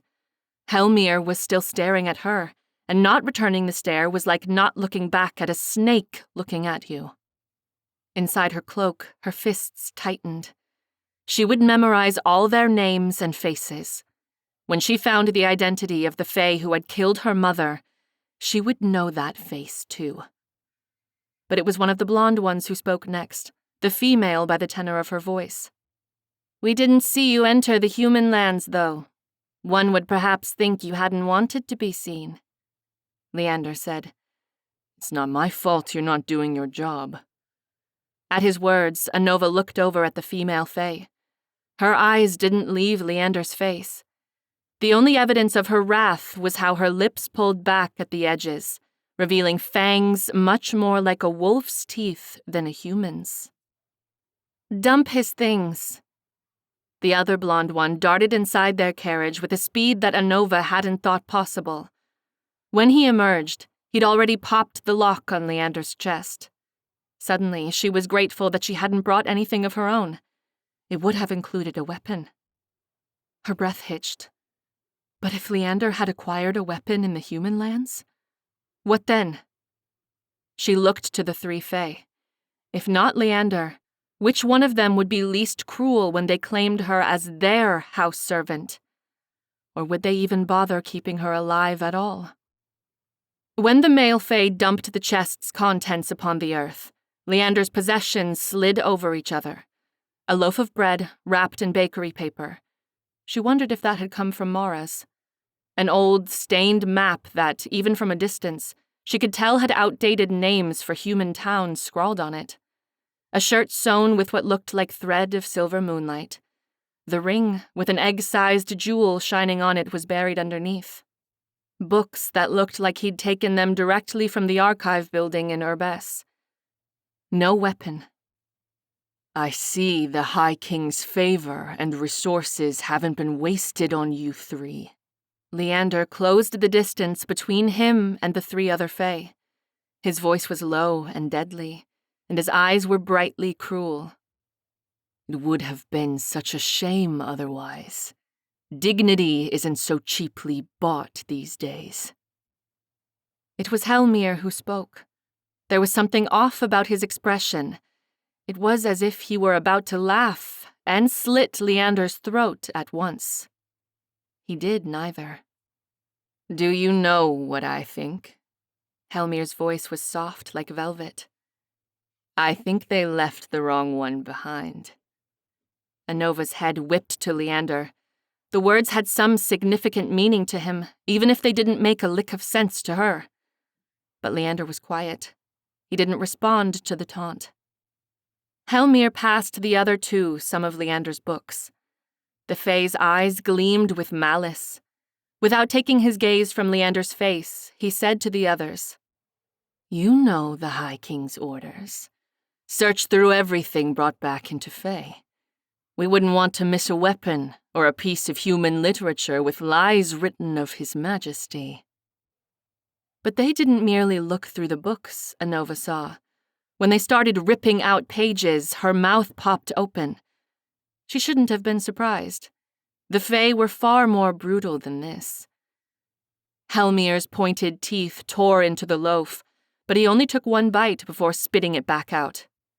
"Human food. Vile." Her face heated. What was supposed to be hidden in the bread? A knife? In a twisted way, she was thankful that Leander had stopped her from bringing virtually anything with her. She'd have had to watch these Fae destroy it before her. Helmir's grackle eyes returned to her. She realized with a jolt that he'd been staring at her for most of the conversation so far. It had only been his stare's absence that had alerted her to it. "Speaking of such matters," Helmir's eyebrow raised, "is Nerium not good enough? A Fae manservant? Most would call that luxury." Anova's throat prickled. She didn't know enough about this situation, but she knew they were losing. She wasn't sure what Fae spell possessed her to speak. She only knew that if she didn't save herself, Leander likely wouldn't either. She met Helmir's eyes. "I can do what Nerium can't." She hoped it was true. Helmir looked delighted that she'd spoken. Uh-oh. It was never wise to attract the attention of a rabid fae like this one. But Leander, he said, as if her words had been his. To take more than you've been graciously given would be gluttonous. Quicker than she could track it, Helmir shoved his hand before him in a tight fist. We should make sport of this one instead. When Helmir opened his fist, a flash of white light sparked and danced there. It reflected in the black of his eyes as a wide smile started to travel across his features. It happened too fast. Leander was suddenly beside her, pulling her closer to him. Before she could flinch from the proximity of a fae, Leander's voice rumbled beside her. If you value your lives, you won't touch this one. His hand found the small of her waist. Anova's head swam. Leander's other hand tilted her head back, moving her hair from the nape of her neck. She felt dizzy and too aware. What is going on? She smelled him again, the combination of sage and evergreen trees. His mouth found the skin under her lower jaw. Because I would know, he said, and it sounded like it was just for her. But she knew the others had heard him clearly enough. When he pulled back from her, allowing her to look forward again, she discovered that he was still behind her, too close to be called casual. I've claimed this one as my pet.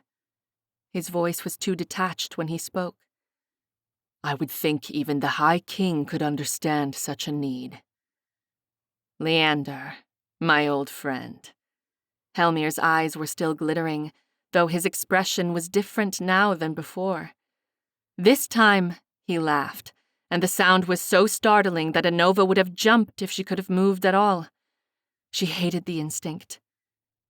You make much more sense now, the grackle fae said. Chapter 8. When Leander responded to Helmir, he spoke through his teeth. Let us through, or don't. Get on with it. Helmir met his stare, sparing only a quick glance at Anova. Her skin prickled. But even if you say she's not your servant, Leander's voice was forceful. I'll call on Malor myself. The king will have his records, he said through his teeth. Just not right now. She's not ready. Behind Helmir, silver sparked in the palm of one of the blonde fae. Anova's hands formed fists. Facade be damned, she would take none of whatever they were trying to do to her. Before she could do anything, however, a howling gust barreled through the tree trunks and Leander shoved her behind him. From the shadows around them, something stepped forward among the trees. The first thing she saw were the antlers that sprouted from among shaggy strands of hair. Ears as sharp as knives poked through them as well. That's when she noticed the creature's eyes. They were blood red. Anova's pulse pounded. An instinct buried deep within her told her she had to get away from this thing. If one overlooked these features, the creature otherwise seemed a regular fae. But she wouldn't be so easily fooled. Malice radiated from the monster. She felt that making eye contact with him would cast some spell on her. Is this the High King? It had happened so fast that she didn't realize there were other fae behind this one. She swallowed, looking about the area for anything she could use to defend herself. Things were turning worse by the second. Someone behind the monstrous fae was crying. She moved from behind Leander to see what was going on. Fae dressed in guard uniforms were dragging two more of their kind along the ground. One was female with long brown tresses, and the other was a youngling barely old enough to walk. She blinked. She'd never seen such a young fae before. The one with antlers spoke. His voice was remarkably normal, except for the sound of hissing underneath his words. It set her teeth on edge. Beside her, she felt Leander stiffen. Which of you has interrupted this important business? Malor, the grackle fae Helmir said. Wolfsbane has brought in a human addition to his house. Is that so? The thing called Malor was suddenly much too interested in her. His red eyes landed on her face. It made her want to try to gouge them out. Be that as it may, you have interrupted His Majesty's will. Malor turned back to the spectacle being dragged behind him, and he addressed the adult Fae with long brown hair. Say you nothing in your defense. You have lied to the High King and disguised this one as your servant when he is nothing of the sort. And by doing so, you have breached his law on household decrees. As Malor spoke, his canines showed. You have attempted to usurp the High King's power and authority. The female Fae's mouth was defiantly set despite the moisture in her eyes. We haven't lied. How can this one be my child when I already have one? It was in the wilds where we found him. Malor signaled to the guards holding them. A length of blade found the throat of the youngling. He stopped where he'd been struggling to get out of the guard's arms, and she saw how brown curls framed a face that looked too similar to the Fae lady's. This is her son. So they were lying, she realized. It was the same moment she realized that they were going to kill a baby in front of her. She jerked forward, to do what exactly she didn't know, when Leander moved faster than she could have ever hoped to. He stepped between Malor and the guard holding the youngling. He is young. His allegiance isn't set, Leander said stiffly. I think His Majesty would be appalled at such a waste. Malor focused his red glare on Leander. For a moment, she thought the antlered Fae was about to attack him, but she found she could do nothing but stare. It was like watching a storm pass across land. Unavoidable. And you would presume to know his will better than I? Suddenly, the anger dissolved from Malor's face, and a small and strange smile graced his features. Of course you would think of this. He waved off the Fae guard holding the blade to the youngling's throat. The youngling will live. He will be allowed to become one of His Majesty's servants. What is going on? Why were they trying to execute a child? Anova looked to Leander for an explanation, but his face was devoid of emotion. None of them are sane, she reminded herself. But she breathed now that she didn't have to witness a mere child being killed. And then the sound of flesh tearing reached her ears. Leander tried to block her view, but he couldn't block it all. She saw a head wrapped in brown tresses hit the ground with a dull thud. They'd beheaded the Fae lady. The mother of the child which she'd tried to claim was nothing more than a house servant. Malor turned as the guards cleaned the mess and gathered the head in a sack. His eyes settled on Leander. Of course. Punishment was still necessary for lying to the crown and for growing her forces in opposition to the High King. Growing her forces? Anova caught one last sight of her body before they dragged her elsewhere. In a yellow dress with live flowers sewn into it, she didn't look like anything other than a Fae of the forest. Her stomach twisted, and she fought back vomit. What had she gotten herself into? She hadn't realized she was shaking until Leander wrapped an arm around her and pulled her close. Her body protested the nearness of a Fae to it. Belatedly, she remembered the lie they'd spun and the game they were supposed to be playing. So... Malor's ruby eyes narrowed on the two of them. Is this a joke, Wolfsbane? He tilted his head so that moonlight hit his antlers. You clearly know the laws. Anova felt hair raise along the back of her neck. What the hell has he dragged me into? Helmir stepped between them.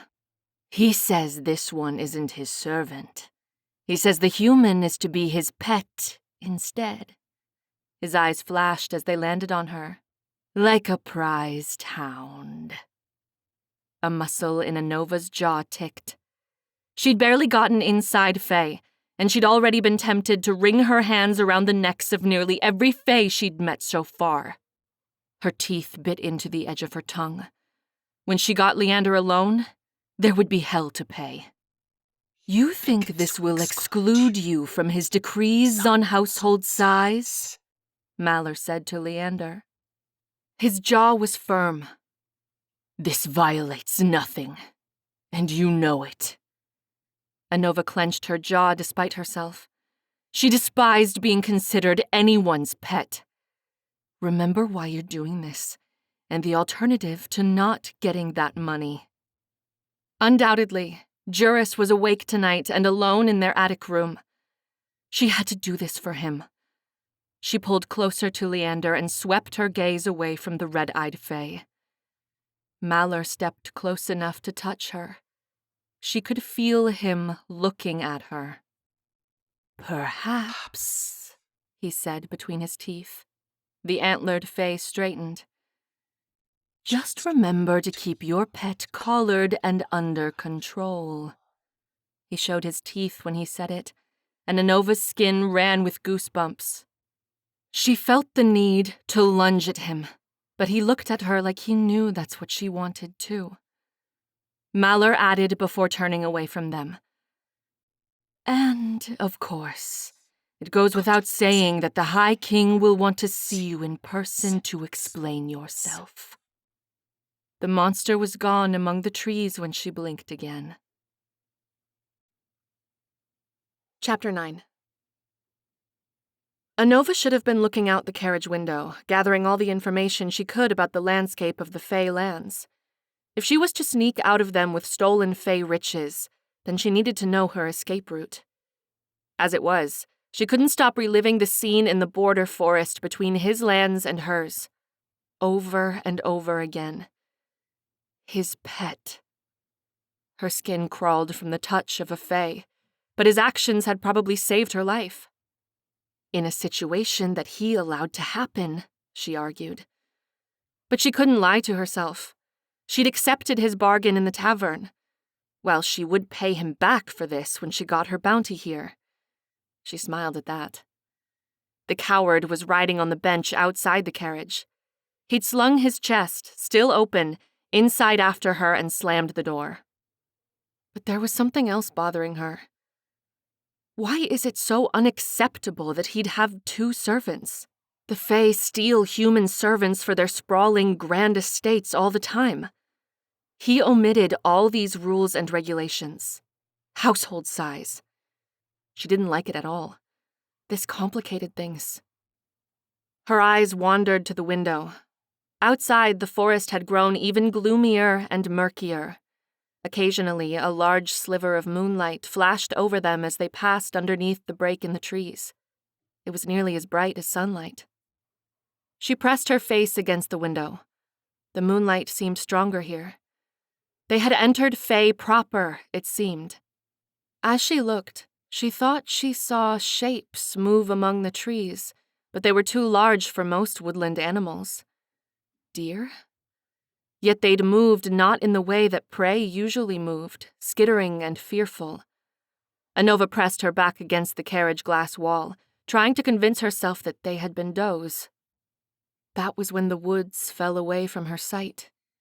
Anova blinked, and her eyes adjusted to the bright moonlight. Its pale light poured over the land like a thin layer of snow. The forest had given way to broad, open land. Hills and valleys stretched before her as far as she could see through the carriage window. She'd never seen such open land. Urbes was crowded with its many hide holes and alleys, but there was no hiding here. As Anova watched, she started to see their grand houses. They were spread out, but even from a distance she could see their opulence. A few were islanded by moats big enough to be called lakes. Some towered towards the sky while others sprawled out, aided by columns. She couldn't imagine how anyone needed a building so big to live in. Anova was so absorbed in teasing out the details of these distant manors planted on the crests of hills that she didn't notice what they were heading towards until they were nearly upon it. It was a wall of flowers, sprouting buds and gnarled vines. On either side of the mass of flora, trees surrounded it like stoic sentinels. And they were headed straight for it, too close to jerk in any other direction. A yell froze in her throat. Was Leander mad? Yes, we've established that. Anova gripped the edge of the bench she sat upon, prepared to be jostled as the carriage rolled towards it, powered by butterfly-like steeds. And then, a moment later, they were engulfed in flowers. Anova stared out the windows of the carriage. There should have been some resistance, but there had been none. They were on a tight dirt path. Trees lined them on both sides, their branches reaching out to their neighbors until they met overhead. Overhead, the foliage and flowers blocked any hint of light. Anova couldn't help but shiver despite the magic of it. It was thick on the air here. Plants didn't grow like this in the human lands. Suddenly, the trees ended. Anova held back a gasp. The estate spread before them, a veritable mansion just as the others had been. However, this one was different. Flowers sprang from every surface imaginable. Dianthus sprouted in jubilant pink groups. Asters were clustered in startling purple, pushing against the manor like they could overtake it. Vines clung to its sides, laden with the blooms of moonflowers. Their blue and pure white faces were turned towards the moon, with what Anova felt was a deep reverence for it. Plumes of wisteria cascaded from the windows. Dark purple and blue flowers poured over an entire side of the manor, engulfing the structure so that she couldn't see to the plaster surface underneath. Sitting to the side was an attached turret, its surface entirely covered in vines that crossed over another again and again, all the way to its pointed peak. At its pinnacle, Anova was delighted to see a silver weather vane, fashioned into a crescent moon and a halo of stars. The carriage came to an abrupt halt. Anova stood as well as she could in the cramped space and stumbled through the door in a hurry. A rush of air filled her, and the smells of the flowers and nectar assaulted her. The air itself tasted sweet. He'd parked the carriage near an outbuilding that she guessed were stables, though Leander had let the butterfly steeds loose on the grounds. The light of the moon poured over them, and their wings glowed green as their delicate feet pawed at the grass. Leander was waiting for her behind the carriage with crossed arms and an indecipherable expression. They hadn't talked since what had happened with Helmir. "Come, dawn is nearer than nightfall." It was all he said before he started for the entrance of the manor. Anova sprinted to keep up. "No, you can't pretend that didn't happen. What in the hells was that in the forest? I'm to be your pet? That wasn't part of the deal I made. And what about all those rules you neglected to tell me? When was I supposed to learn about those?" But all she received in answer was silence. "Answer me!" Her feet crushed flowers that seemed to spring back up after her tromping through them. She knew it was childish, but she wanted to kick them down until they didn't come back up again. A hollow, empty laugh came from him.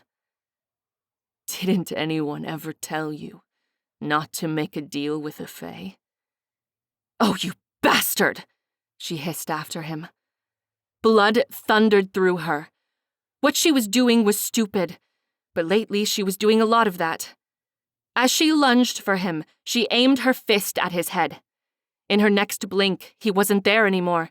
He was even farther away from her, his back to the front door and his eyes burning black even under the bright moonlight. "You want to know what that was?" he asked. "These are the roles we have to play to get what we want. That's what that was." His voice turned to steel. "You can be quit of me when I get his head and you get his gold. And then I'll be gladly quit of you." Anova felt her teeth grind over each other a little. She wasn't sure if she preferred him like this or silent. She chose to ignore the remark.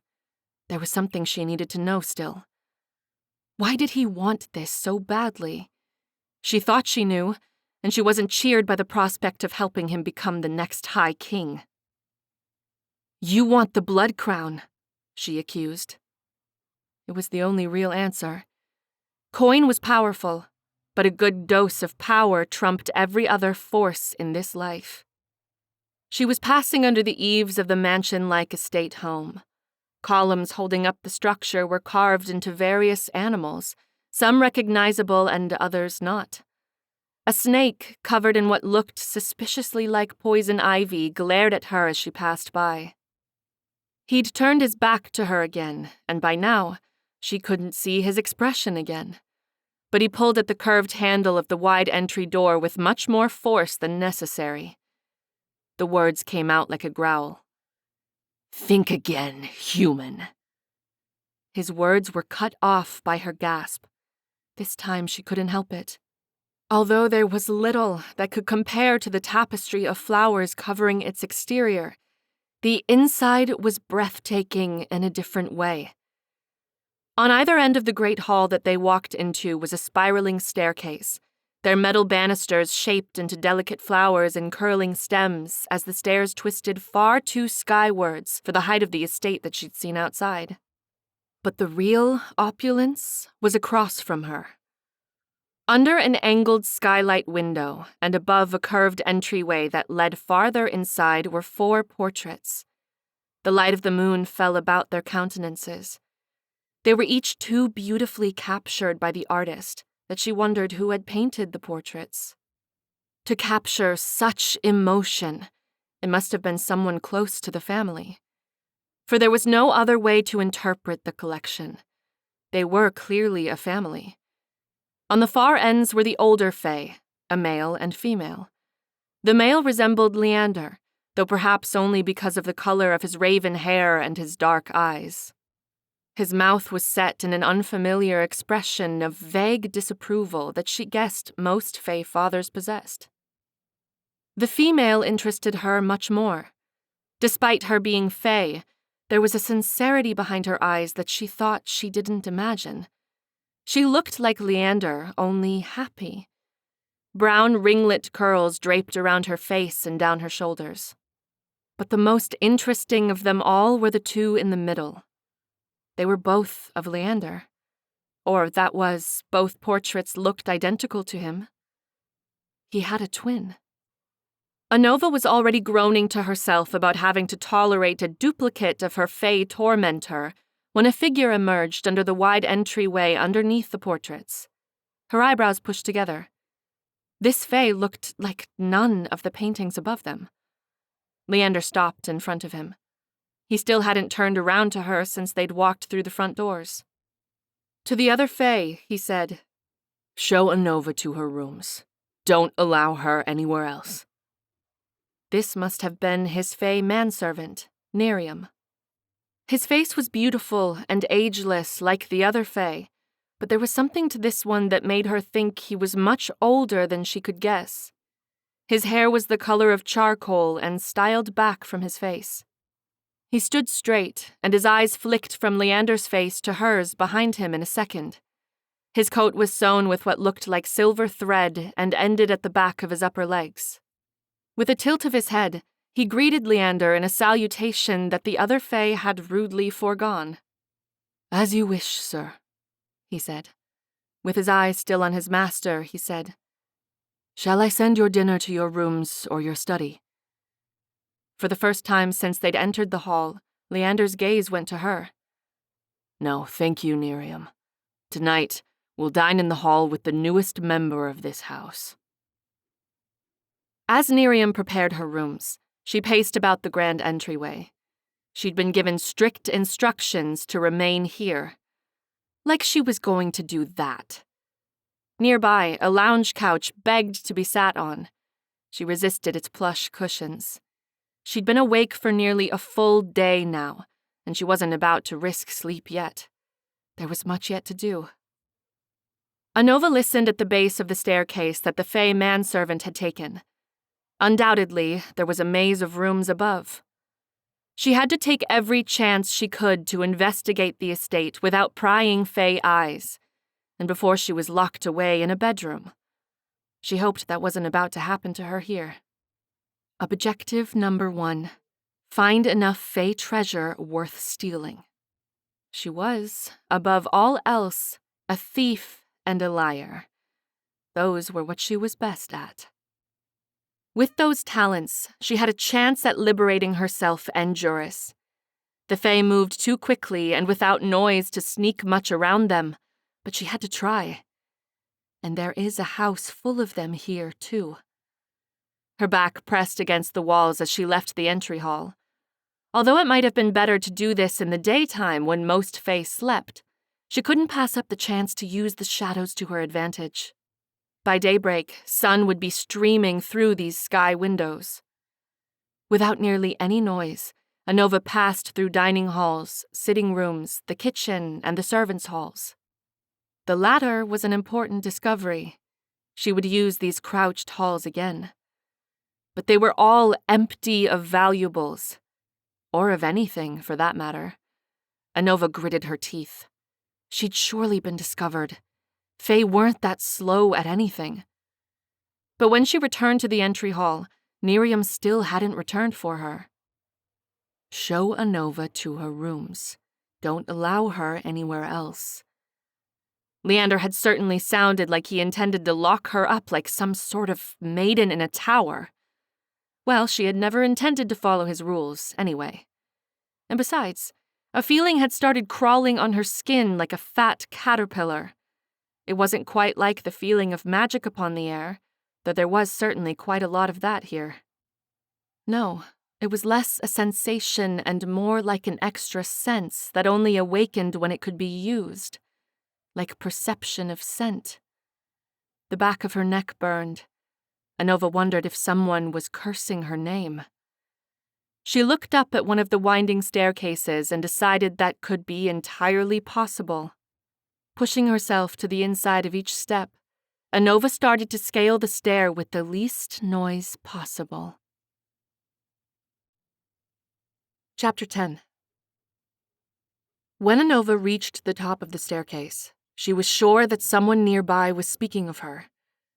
As a human, she wasn't made of magic like the Fae were, but this felt something like it. A length of hall stretched out from either side of her. She was much too high above the first floor of the estate. A balcony rail kept her from falling, but she still felt dizzy when she looked down.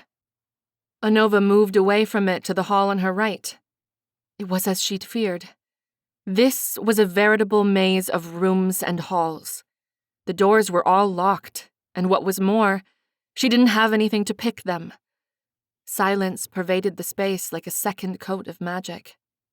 In the darkness, Anova began to suspect something about this Fae manor. Trailing from down the hall, two voices disrupted the thought. Anova pressed herself tight against the wall to minimize the noise she made and how much of herself would be visible to a sudden Fae. It was Miriam's voice, or so she was fairly sure. She heard it through the next closed door. Hadn't imagined you would find your human assassin so quickly. After a pause, Leander spoke in response. Helmir saw through the farce. She can't pretend to be my servant when I have you. At a time when the High King barely tolerates newborn Fae, it's a risk we can't run. You have to admit, it's only a few families that have even one servant anymore, human or Fae.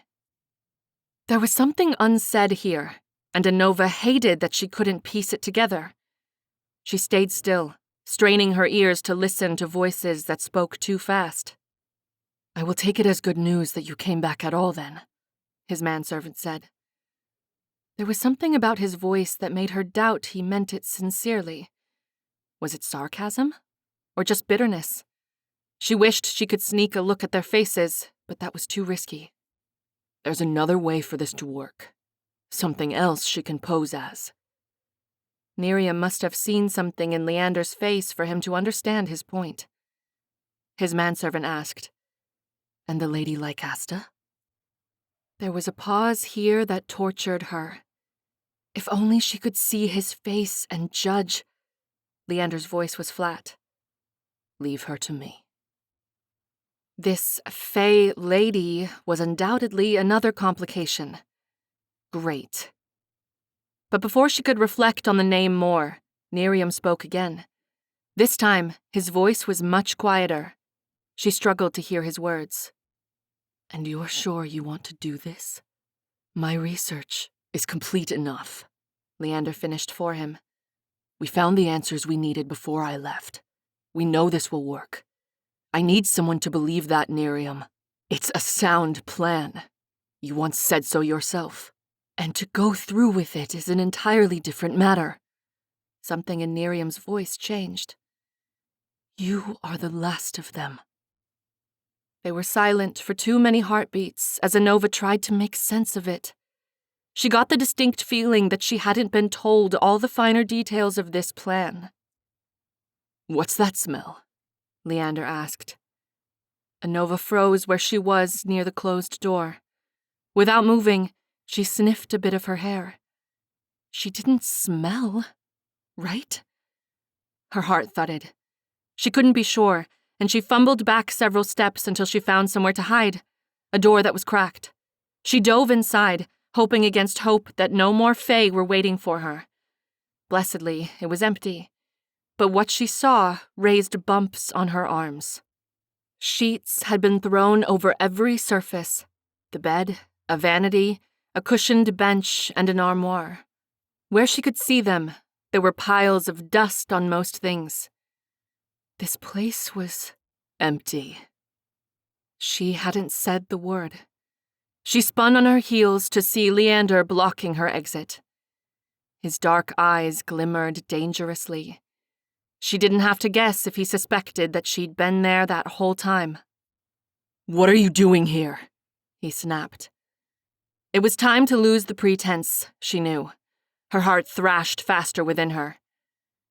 Where are they? Anova said the words in a breath. She knew he understood what she meant. She was thinking of the 3 other portraits in the hall. But she thought she knew already. Against her will, she remembered the crying Fae lady in the woods and how her head had thudded against the ground. Leander stepped closer, shortening the distance between them, his eyes never leaving hers in what felt like a challenge. Where do you think they are? She couldn't break his stare. Her voice came out too quiet when she spoke. For perhaps the first time, she'd seen something of him that he hadn't meant to let slip. This is why you want him dead, she said. What had happened in the forest with Malor and the Fae baby had happened with Leander. Only, it had been his entire family who had been killed to appease this High King's ridiculous rule on household size. Leander looked at her for a long moment. He turned from her at last where she couldn't see his face anymore. Nerium will find you something to wear to dinner. Those rags smell awful. In the moment before he'd turned from her, Anova had thought she'd seen something in the darkness of his eyes. But then again, a Fae bastard was always a Fae bastard, wasn't he? Instead of leaving her old clothes out for Nerium to burn, or whatever the Fae servant would do to them, Anova hid them in her new quarters. She was perfectly aware that she was acting like a squirrel before winter, but what did she care what a couple Fae thought of her? They'd made it clear how they thought of her. At least Leander had. Besides, the clothes were fine. They didn't smell. She'd sniffed her dress and cloak thoroughly after taking them off, and she had no idea what the Fae had meant. Maybe he was smelling his own rotten personality. Her skirts brushed against her legs as she descended the spiraling stairs. Her rooms had been nothing short of opulent, just as the rest of the place was. A moon had been carved into the frame of the standing mirror propped by the floor-length window. The Fae were properly obsessed with the moon. It was the first time in a long time she remembered having a room with a mirror in it. She scratched at the back of her head where she'd braided her hair and used some of the pins in the dresser to keep it against her head. She'd splashed her face with the basin of water left for her in her bathroom. Before she'd explored her rooms entirely, she'd opened her window to see the moonflowers before the sun rose. The smell of the blooms had flooded the space. As she smelled herself on the stairs, she could only smell the scent of the moonflower's nectar. You can't say a thing about that anymore. But why should it bother her how delicious she smelled to a monster? Because there is power in desire, she considered. It was one of her more basic tenets. She would do well to remember it herself. Anova tucked a strand of loose hair behind her ear, only to let it drape near the side of her face after a moment's consideration. If they were going to play at lovers, or she his pet, then she would be the spider and he the bug. She didn't let her budding smile spread across her face. There was work to do here yet. When she came to the dining hall, a long banquet table stretched before her. On it were candied pears and yams swimming in sugared liquid. Apples roasted on stakes rested on plates, dripping juices. Tufts of poached eggs sat steaming beside sliced golden tomatoes. They couldn't have been from birds bigger than robins. Cheese wedges of various sizes sat beside a sliced loaf sprinkled with seeds. A pot of preserved berries and honey sat at each end. Anova felt dizzy and covered it up by gripping the edge of what she supposed was her seat. She hadn't realized the deep hunger squatting in her belly until that moment. The only problem was, she would be facing her only dinner companion for the entirety of the meal, the Fae bastard himself. Nerium was nowhere in sight. Leander was stretched out on a chair opposite her. She guessed that he was trying hard to look relaxed. As if reading her thoughts, he said, "Nerium decided to take his meal in his rooms." For once, she believed him. Another person would have likely cut the tension somewhat, but the Fae manservant had forced them together. Anova suppressed a shudder as she sat. "You've decided to start talking to me." It wasn't a question, though she probably should have phrased it as one. But there was little use in trying to decipher a Fae's emotions. He didn't seem amused. "I've been talking to you this entire time." Not about the important things. But she noticed something then. "There's no meat." She tapped at her chin as she thought. "No weapons. You don't hunt." Leander looked at her as if he was surprised that she'd noticed. She decided not to take offense. "We do hunt, though the occasion is considered special, usually in tribute to the moon," he answered. "Meat is highly prized." How, then? How do the inhabitants of a land without weapons hunt prey? Anova remembered the magic that Helmir had summoned in his palm, and thought better of asking Leander the question. She already knew. Even if the High King had outlawed weapons made of metal, the Fae still had magic at their fingertips when the moon rose. She stared at the feast before her, hunger building low in her belly. Her fingers twitched to snatch the nearest steak of roasted apple. Instead of doing that, she moved her hands under the table. She happened to have some questions first. Leander met her gaze. "Eat," he commanded, his jaw resting on his knuckles. "I'm going to start training you soon, and I'll not have you fainting from hunger." Anova crossed her arms before her. He could probably hear her stomach growling, and she tried not to care. She wasn't daft enough to accuse the food of being poisoned. He'd just hired her for a job, after all. But there were worse things that the food could be dosed with. "This food isn't going to make me beholden to your every wish and command, is it?" She looked on the gold skin of the apple that had been roasted a light tan. "A bite of Fae fruit, a lifetime of servitude?" It was a silly bit of human superstition to keep children from wandering the boundary forests, but Fae had never quite been a real place to her until now. Leander laughed, and she hated the way it sounded.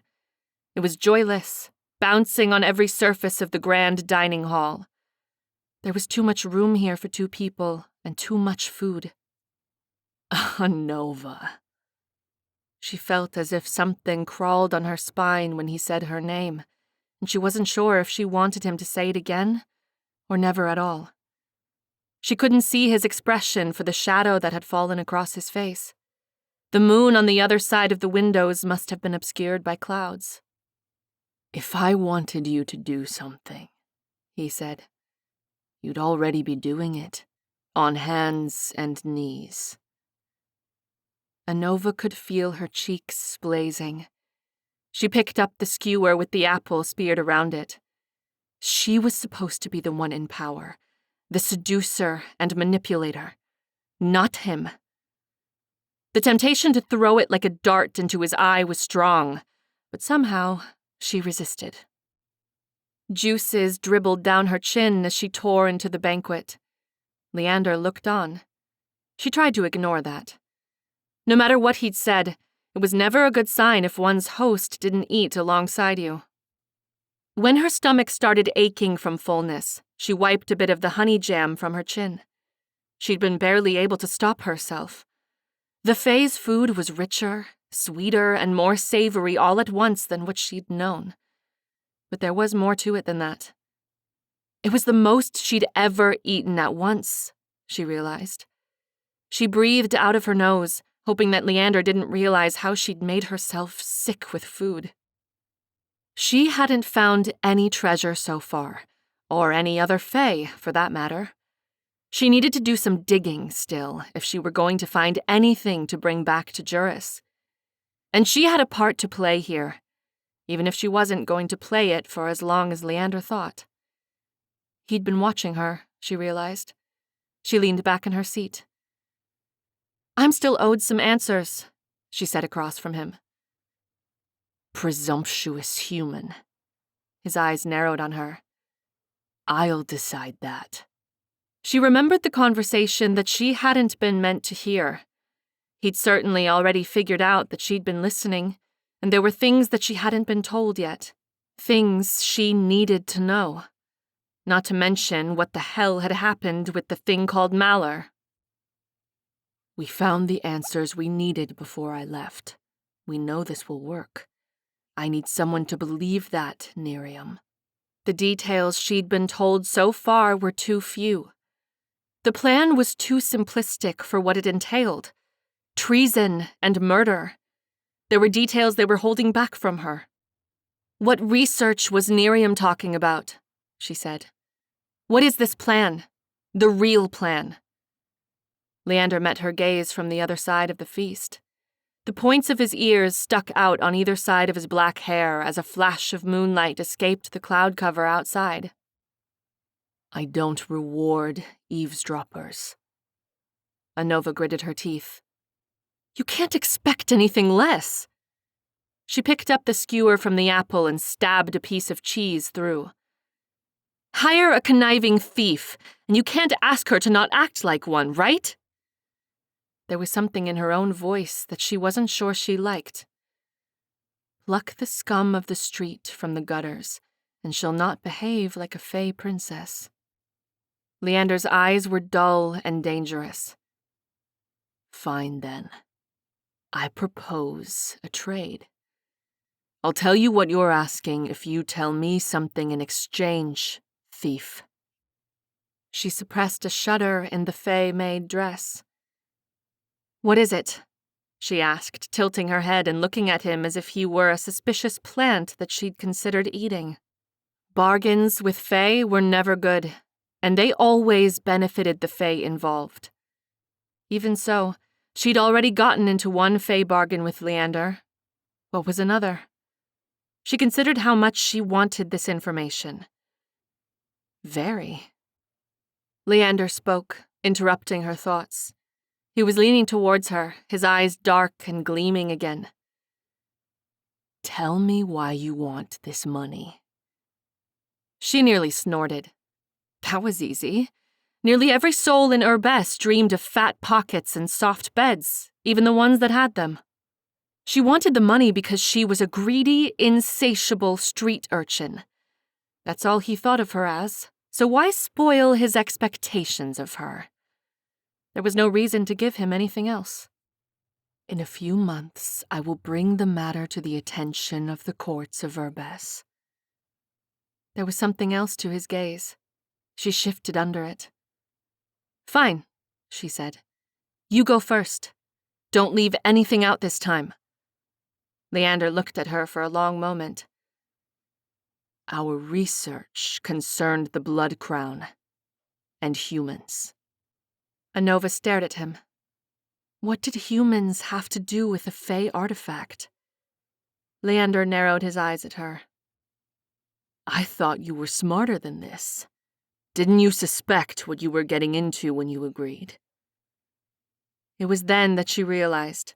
Anova darted to her feet so fast that her chair fell over from the force. No! Her chest heaved. No, I'll have nothing to do with that thing. Our bargain was for me to kill him, not to wear a damned Fae crown. She didn't know why she hadn't fully considered it before. That's because you're not going through with it, she reminded herself. But even so, it had been a grave oversight. If she killed the High King herself, the blood crown would be hers by its own cruel law. With it came reign over all of Fae. And if there was one thing that she wanted nothing more of after her heist job here, it was the Fae. His eyes were dark and unreadable. His nostrils flared as he looked at the high-backed chair on the floor. Calm down, he said. Sit. His eyes flicked to hers as he showed his teeth in a joyless expression. Only in my worst nightmares does that happen. The feeling is mutual, she thought, but she sat. Though she was loath to admit it, he had her full attention. How are we getting around the rules of the blood crown? She asked. We aren't. Before she could edge a word in, he added, Fae artifacts made for other Fae do not bind humans in the same way. Anova held her breath. Have there been many instances of a human obtaining powerful Fae artifacts? There are a few accounts, Leander said. Some in texts about times forgotten, and some in rumors here and there. The texts are usually more reliable, though books so old are hard to come by. He leaned back. In all that we've found and deciphered, the humans could not be held to the rules that would have bound a Fae to the artifact. Anova breathed again. So what does this all mean? What will happen when we kill him with no intention of using the blood crown? It's difficult to say, but... For the first time that she could remember, Leander almost looked excited. His eyes were bright. It could be the only way to destroy the blood crown for good. Fae will never have another High King or Queen again. Anova leaned against the curved back of the chair. Was that a good thing?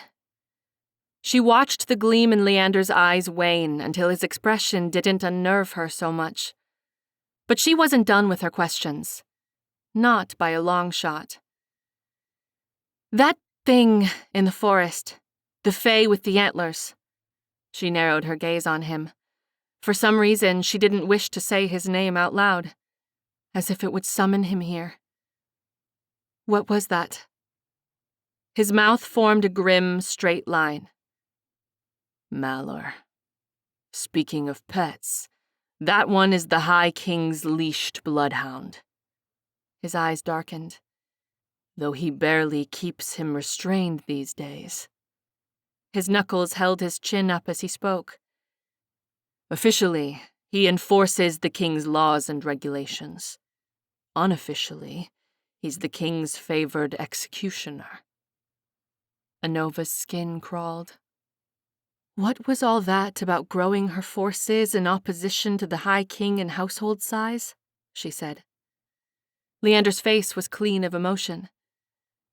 To understand that, you must understand something about our history, about the High King's rise to power. His eyes went to the windows spanning the length of the dining hall. The curtains were pulled, but she could see in his face the need to double-check them. He resumed speaking. Before High King Arian became king, Fae was a vastly different place. Our people were more abundant and had large extended families and households. Communities, even. The former High King had been ruthless but fair. He didn't see threats in every shadow. Some emotion crossed his features too quickly for her to read. I actually don't even know his name. It was before my time, and it's forbidden to speak of him. Something in his jaw twitched. As if our High King didn't do exactly as his predecessors did. Anova licked her lips where the taste of browned butter remained. Kill the previous king? You're catching on, human. Leander crossed his arms and leaned back. Thanks, she said between her teeth. She glared at him. Fae politics were really starting to disgust her, but she needed to know what she was dealing with. Leander continued, ignoring her glare. But what I do know is that the previous High King was Arian's brother. His eyes went elsewhere. I've heard rumors that he fed his brother to his own hounds and showed up to his court the next day without so much as an announcement and wearing the blood crown. Anova didn't bother suppressing the shudder that came over her. I thought the blood crown didn't respond to a family line, she said. You're right, it doesn't, Leander said. Apparently, the previous king trusted Arian enough to have his brother as his advisor, despite the obvious risk he likely was to the crown. He looked across the table at her. It's one reason why Arian sees families and large estates as threats. He's divided our people into individuals who care only about themselves. Anova stared. He's trying to suppress an uprising, a revolt of many against the power of one. Leander lifted an eyebrow. I was worried you wouldn't catch on. With clenched teeth, she smiled. It was better for the success of her plan if he underestimated her. But even so, she couldn't say it didn't smart. Now, your part, human, he said. He mirrored her expression with one of her own and showed his teeth. Answer my question. What do you want? At his manic expression, a chill danced on Anova's spine at the words. The moon was out, and magic pervaded these walls. Why else would I desire Fae riches? She asked as if to herself. We crave what we don't have and loathe what's in our hands. No. His gaze fixed on her face. That's not all to it. Her blood beat through her veins with too much force. She had to keep him from this part of her. The Fae couldn't have this. She had to keep him from discovering her worst vulnerability. She had to keep him from discovering Madame Hinterfell, the Rosebud, or her mother. With a precise hand, she had to cut that part from her here. Anova felt her expression fall flat. You said it yourself. I came from the gutter. What else would a gutter rat want? Her heart raged even as she pretended to consider spearing another wedge of cheese. This Fae saw too much. Is that all there is to you, then? Anova's mask slipped. She looked up at him when he said it, but she couldn't say anything to that. Leander rose and turned his back to her. He looked out the nearest window. A grayish light had smeared across the sky. It was nearly dawn. Sleep. You'll need it for training during the days. At night, we will start to infiltrate his networks and map out his castle. Anova wondered when she was supposed to sleep doing all that. Chapter 11. When Anova woke, strong sunlight filtered through the balcony off her rooms. The bright light forced its way into her rooms, and she squinted against it. She'd had plenty of sleepless nights before, but this last one felt like it had bruised and beaten her body. Shrugging out of the nightgown that had been left for her in her rooms, she went to the wardrobe. When she'd first seen the rooms she was to keep here, the wardrobe had been full of some Fae's clothing. It had been stuffed in floor-length ball gowns, formal coats sewn with gold thread, and other articles as outlandish as these. They must have been his mother's, she realized. She shuddered, as had been the dress she'd worn to dinner last night. There was something wrong with wearing a dead Fae's clothes, she felt. But when she flung apart the wardrobe's doors, there was an entirely different selection before her. There were still too many ball gowns stuffed in it, trimmed in tulle, lace, and glittering gems. But now there were leather pants, loose tunics, and other daywear clothing. All were different from the ones she'd seen the night before. With narrowed eyes, she wondered when they'd gotten her size. Even so, she sighed with relief. She didn't want to wear the Fae's clothes from the portrait downstairs, the one who had looked happy. She wasn't entirely sure why. Anova pulled a pair of trousers and a cotton shirt from the closet. If they were training, she should look the part. As she descended the spiral stairs, she saw how vastly different the estate looked in the day. Everything was too bright, and she found she missed the shadows. Gold light pooled on the ground floor when she reached it. Moving through the manor, she saw no sign of the others. She bit her lip. Anova would need more than one day to catalog their schedules before she tried sneaking around again. The Fae's senses were too perceptive, and she needed to do her thievery when they slept. When she came to the dining hall, she stopped. A simple but abundant breakfast had been spread out across the table. A pile of scrambled robin's eggs was still steaming, wisping heat into the air. Berries the size of her thumb pad had been piled on a plate next to it. A goblet of what looked to be spring water had condensed droplets outside of its glass surface. Her tongue danced behind her lips. If he'd wanted to poison her, he would have done so already, she reasoned. She engulfed most of it. Anova hadn't even recognized her hunger, but the food settled well in her stomach. She felt comfortable enough to drowse in the chair. "Your presence is requested by his lord in his rooms." Anova startled. She hadn't seen Nerium enter. The Fae stood at the other end of the dining hall, his face unreadable and his silver-threaded coat immaculate. If he was tired from such a night, he didn't show it. What he'd said hit her then. In his rooms? "Excuse me?" She sputtered, but it was too late. He was already walking away from her. Despite herself, Anova followed. They walked through the meandering halls of his estate before they came to a pair of wide doors which Nerium opened. She wasn't sure what to expect inside, but it wasn't this.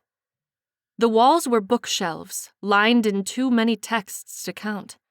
Ladders were stacked against some shelves towering above her. Chairs and tables were spread throughout the room. Without any real comparison, it was the biggest library she'd ever seen. When she turned around to ask Nerium if these were Leander's rooms, he was gone. She narrowed her eyes at the space he'd been occupying only moments before. Damned Fae. Too silent. Anova went to the shelves, her fingers greedily sweeping across the spines. Many were embossed in metallic lettering, and she traced the letters on their backs. She didn't know how much about the book market and wondered if any of these would be valuable to the book traders in Urbess. Undoubtedly, she considered. They're from a Fae library.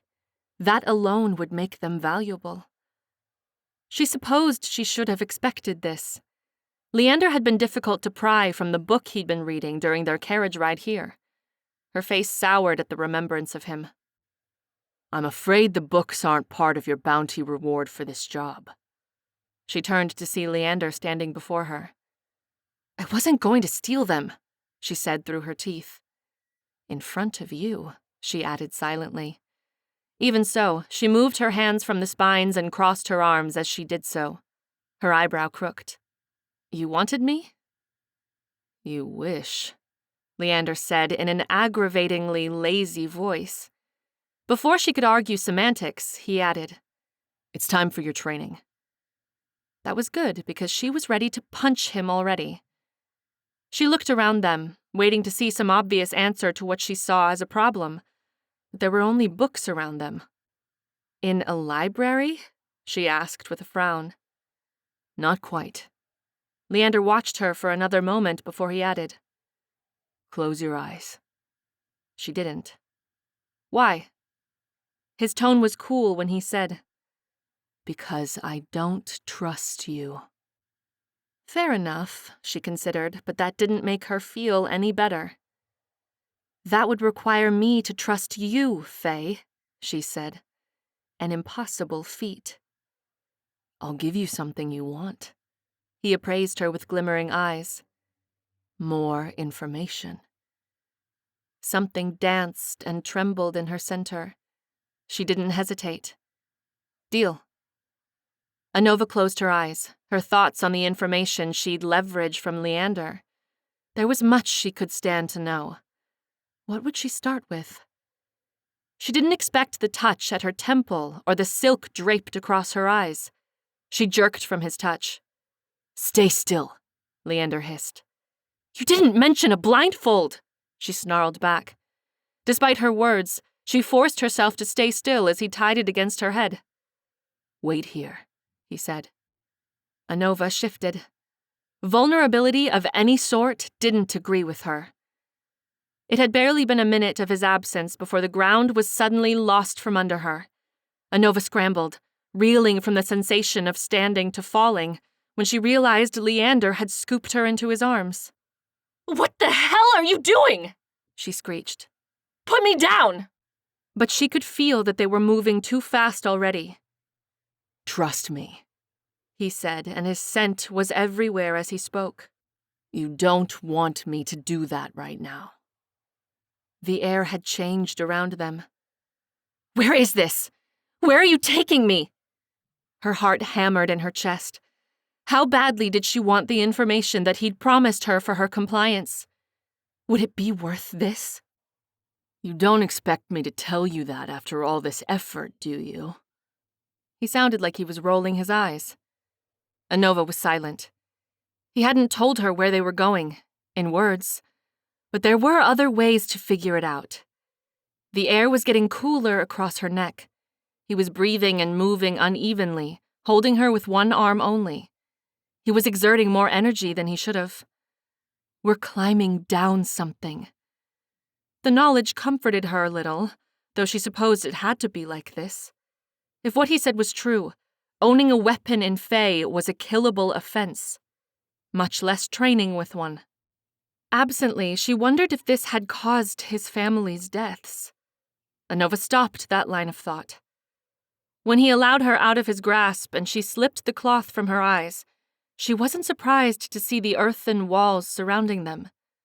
His training grounds stretched far, illuminated by hanging lanterns with slow-burning flames. Tree roots marbled into the walls, and she looked up to see the ceiling boarded off and supported by beams and columns along the area. It was a cellar, though absent of any wine or ale in barrels. Lining the walls were wooden practice dummies with scratches for eyes. They wore bits of armor and straps for holding weapons. The existence of such a space was probably the High King's worst nightmare. Anova turned to Leander. There was something missing. "Where are the weapons?" Leander didn't answer verbally, and he turned from her towards the far end of the area. He walked as Anova trailed behind, and he stopped before a chest like the one he'd brought with him into Urbess. He kneeled before it. A key flashed in the low light before it disappeared. Anova's pulse throbbed. This was it. His treasure trove. She walked as silently as possible, her feet only barely scraping against the earthen floor. She peeked beyond his crouching form, past his shoulder. It wasn't a big chest, but it was big enough for things that were valuable. She saw the glint of silver. Leander was moving again. Anova backtracked several paces, covering up the noise with her voice. "And the information I'm owed." Leander got to his feet and twisted to her. In his hands were twin daggers about the length of her forearms. They were the perfect length to stick between a man's ribs, or Fae's, granted they had the same bone structure. She hoped so. "About that," Leander said, tilting his head to one side. She hated when he looked at her like that. It made her forget that, "You'll have to win it from me," he said a second before he lunged for her.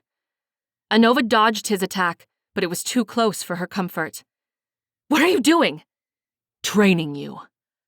Leander followed her, pulling back one of the blades and aiming it for her heart. "I can't learn if you kill me," she said, ducking low to avoid the fatal strike. Her pulse pounded her like she'd been bled. "I thought you were good at fighting men," he sneered above her, bringing both weapons and a deadly arc for her neck that was usually reserved for beheading. She was, but this was no man. He was much too fast for one. She could yield, but she'd never get that information from him, and she couldn't lose to him after those words. Anova went lower and kicked as she went, aiming for his shins. He was gone too fast from her reach, and she rolled to the ground, knowing his next attack was following her like a shadow. "Some would think the odds heavily in your favor against an unarmed opponent," she said in a breath. "If you can dodge, you can live to deliver another strike." Leander's words were accompanied by a flurry of slashes aimed at her. "It's an important skill to develop." Anova jumped backwards, nearly tripping as she went. In several gasps, she asked, "Why should you train me against an unarmed opponent if arms are outlawed?"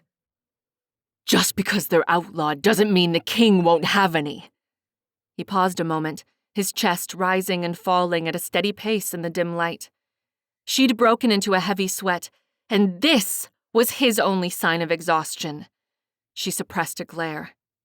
"There are many people between us and the High King, Anova."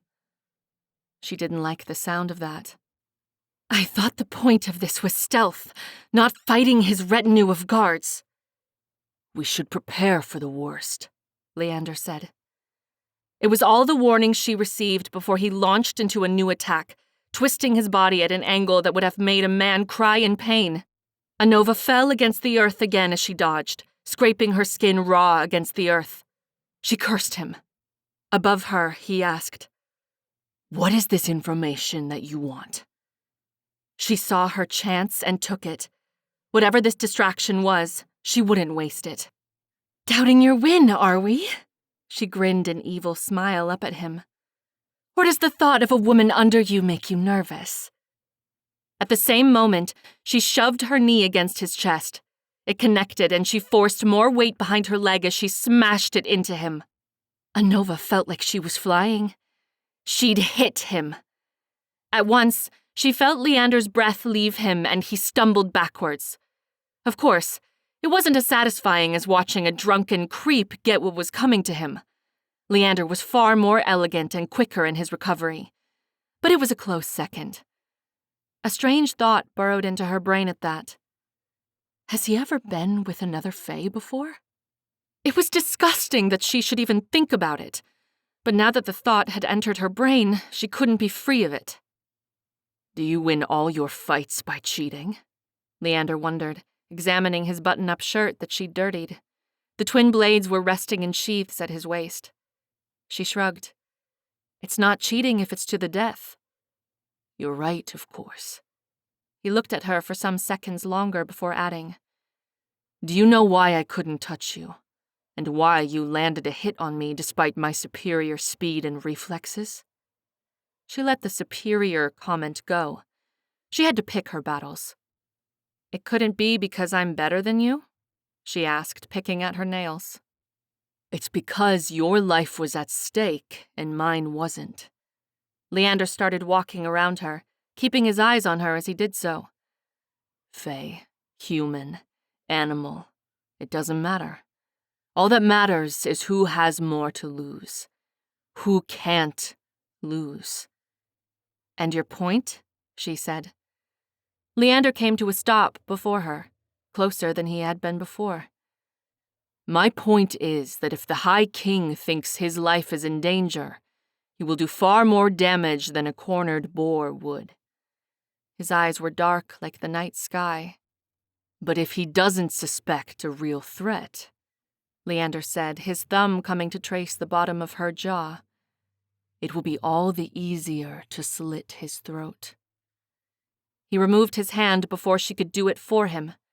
She had information to collect. "I've won your game, unless you truly intended for me to fight to the death for my reward," she said. His face was unreadable. "What do you want to know?" As she spoke, she eyed the weapons at his hip. Should have asked for those too. "I need you to do some digging for me. I need to find a record of all Fae who would have had business in Urbess 5 years ago." He gave her a look. "I can't get you that," Leander said. Anova narrowed her eyes at him. "And why not? Can't you send Nerium to find out?" "It's too dangerous to do something like this when we're planning an assassination." His eyebrows lowered. "Too high stakes for no reason." Anova turned away from him. She didn't want him to read her face, and she could feel angry redness flushing her skin now.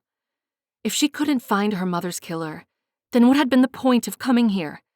Why risk her life in these Fae-infested lands at all? She should be in Urbess, conning alongside Juris. Her eyes stung. Anova bit down on her tongue. She couldn't hear him, but she had to assume Leander was watching her. She couldn't let him see the disappointment she felt. It's a minor inconvenience, another annoyance. Her voice was blessedly free of emotion when she spoke. "You owe me something else." When she turned around, Leander was holding out one of the knives. "Ask it, then." She grabbed one of the blades from him, weighing it in her palm as she did so. It was lighter than she would have assumed for the gem in its center. She hooked her fingers into the hilt. What information do I need and not have? Anova thought of the portraits on the ground level of the estate. Those Fae were gone. That much was abundantly clear. And there was the suggestion that the High King had been the cause. But other than those scant details, she didn't know for certain. How far does the Fae King's paranoia spread? What happened to them? Anova's eyes were on the blade when she spoke, but she could sense Leander stiffen when she asked. Why exactly did the High King do it? When she finally looked up, Leander was staring. His full lips were set into a straight line. His dark eyes caught on the flickering light. Duel me. Anova's heart stuttered several beats. She brought the dagger in front of her, holding it before her chest protectively. What had she done? Leander's opening attack was different from last time. He moved as if he were a leaf carried by the wind. Anova misjudged where his attack would land and stumbled to the ground to avoid the sharpened edge of his dagger. As he pulled back from his attack and she regained her footing, he said, "The High King thought my father was trying to take his blood crown, that he was training his 2 sons to kill and unseat him." Anova's breath caught. Was he? I have no idea. I'll likely never know.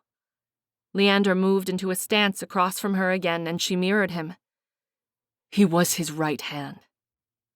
Just like the High King had been the advisor to the previous Fae King, his brother. She blinked. She hadn't known that. He was paranoid enough to suspect one of his closest allies without evidence, then? Leander narrowed his gaze on her and tilted his head. There's something else you must understand about the Fae. Anova did want to hear the secrets of the Fae. The problem was that she wanted to try to stab him slightly more. She used the opportunity to thrust forward in her fastest strike, aiming for his ribcage. Only one Fae child can be produced from a single pairing, Leander said. In the same breath, he moved out of the way, and his hand clamped around her wrist. Some of us take several partners to spread their progeny, or they used to. Using her momentum, he flung her by her wrist, pivoting on his heels as he did so. Anova scrambled to regain her balance before she stabbed herself with her own knife on the way to the ground. Usually, Leander added as if she hadn't tried attacking him, twins are considered rare and sacred. When she looked up to see his expression, it was flat. His eyes were emotionless and his lips formed a straight line like a mask. He was jealous? She guessed. She aimed a new strike at his head, hoping to jostle him from whatever new Fae mood this was. As he spoke, he parried her knife with ease. It was my father who initially suggested limiting Fae families to one servant and the ban of arms within Fae's borders. He played into the High King's distrust, Leander said. But when we were born, I believe the king took it as an affront to all the work my father had done for him. His eyes flashed in the lantern light. 2 healthy sons. He killed an infant? The question slipped out of her. She wasn't sure why she was surprised. She'd nearly witnessed such a thing in the Boundary Forests. This is Fae, hearth of the heartless. Leander's voice was detached. No, he waited until we were some years older before slaughtering all but one of the Wolfsbane family. His words punctuated a flurry of slashes. His movements blurred before her, driving her back until it was clear he was herding her towards the wall of the training grounds. Her breath came in gasps as she moved in the spaces between his attacks. She wondered if he would kill her if she allowed a blow to land. She decided she didn't want to find out. If I have a choice. Anova's steps faltered. She'd reached the earthen wall. There was no other direction she could take. Leander's chest rose and fell faster than she'd ever seen it. The edge of his blade came for her like the razored tail of some beast. The point of his dagger hovered before her throat as she heaved breaths in and out of her. Sweat rolled off her forehead in rivers. I've won, he said. He was much too close to her again. She could smell him even stronger now. Even with a Fae with a blade at her throat, Anova could only think of one thing. Why were you the one left alive? What is it that you had to do to survive? But she couldn't say that. Not to him. She should be thinking of all the ways to disarm him and gain control of both weapons in the situation. There were at least 5 ways to do so, but her mind supplied her with none of them at that moment. As she stared into his eyes, she wondered if Fae gazing spells were real, if they could trick you into doing something just by looking at them. It would have explained the words that sprang to her mouth in that moment. When she looked back on it, that was what she would claim. You're alone, she said. It was an idiotic thing to say. Of course he was alone. She had been alone for many nights in Urbes. What did that matter? Leander just stared. Too many seconds passed like that, and she was sure it was a spell that held her there. The voice that broke the spell was neither of theirs. Where are you, Leander Wolfsbane? Chapter 12. The voice wasn't one she recognized. Across from her, Leander's face paled and his jaws tightened under his skin. Anova's eyes flew to the ceiling of the cellar-like area. The voice sounded too near, but that was impossible, wasn't it? It's from the air vents to the surface, he said in response to her silent question. Nerium. Anova knew the voice didn't belong to his Fae manservant, and yet she couldn't bring herself to say what they were both thinking. Nerium is out on an errand for me, Leander completed for her. He pulled away from her too stiffly, jabbing the knives back into their sheaths even as he unbuckled the holsters, keeping them at his waist. Who is up there, then? She choked the words out. Leander's words sounded like they came from behind a wall of clenched teeth. Someone who shouldn't be. Blood flooded her veins. The voice had sounded female. She had no inkling of who it could have been outside of another Fae. Her ignorance of the situation didn't sit well with her. Close your eyes, Leander said. She hadn't even noticed when he'd replaced the weapons. She'd lost her second chance to peek inside his chest of treasures. She didn't argue, and as she closed her eyes, Leander scooped her up in his arms. He carried her like that until she assumed they'd reached the passage to the surface. With one hand, he held her while he climbed with the other. The air around her warmed, and she felt feverish as they ascended. She wasn't ready to face yet another Fae so soon. Every new Fae you meet is another suspect, she reminded herself. If he won't help me, then I need to gather all the information that I can on my own. Anova heard metal sliding against another surface, and with a final heave, he brought them back to the floor of his library. At once, she opened her eyes and swallowed a breath of air. Leander had already hidden the entrance to his secret training grounds by the time she'd gotten to her feet and turned to face him. He mouthed to her, "Hide." Anova's throat felt like it was tightening. She darted behind the closest cover she could find while hoping that it wasn't directly in the line of sight of the Fae. Her chest heaved as she slipped to the side of a bookcase, her spine straightening against it. Leander's voice drifted some paces behind her, though she dared not peek around the edge of the shelves. "Who let you in?"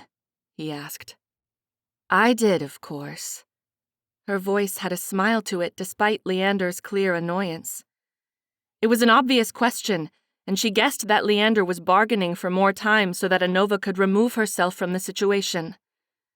Or perhaps he's hoping to leave with her. A silent breath escaped her. She heard Leander suck in a sharp inhale. "What did I say about doing this?" How often does she do this? "Leander, it's not good to lock yourself away like this." The female Fae paused a moment.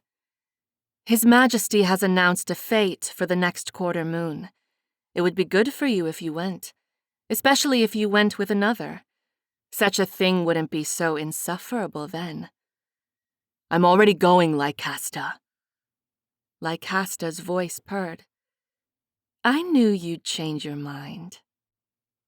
Anova's heart thundered. They hadn't moved yet. How long would she be here? Her eyes darted in the direction of the door and her escape. Or would it be better to remain here and risk being seen? This conversation could reveal information that he might not want to divulge to me. As she weighed her options, she heard a strange thing. Silence. Her blood ran cold. "I've never noticed.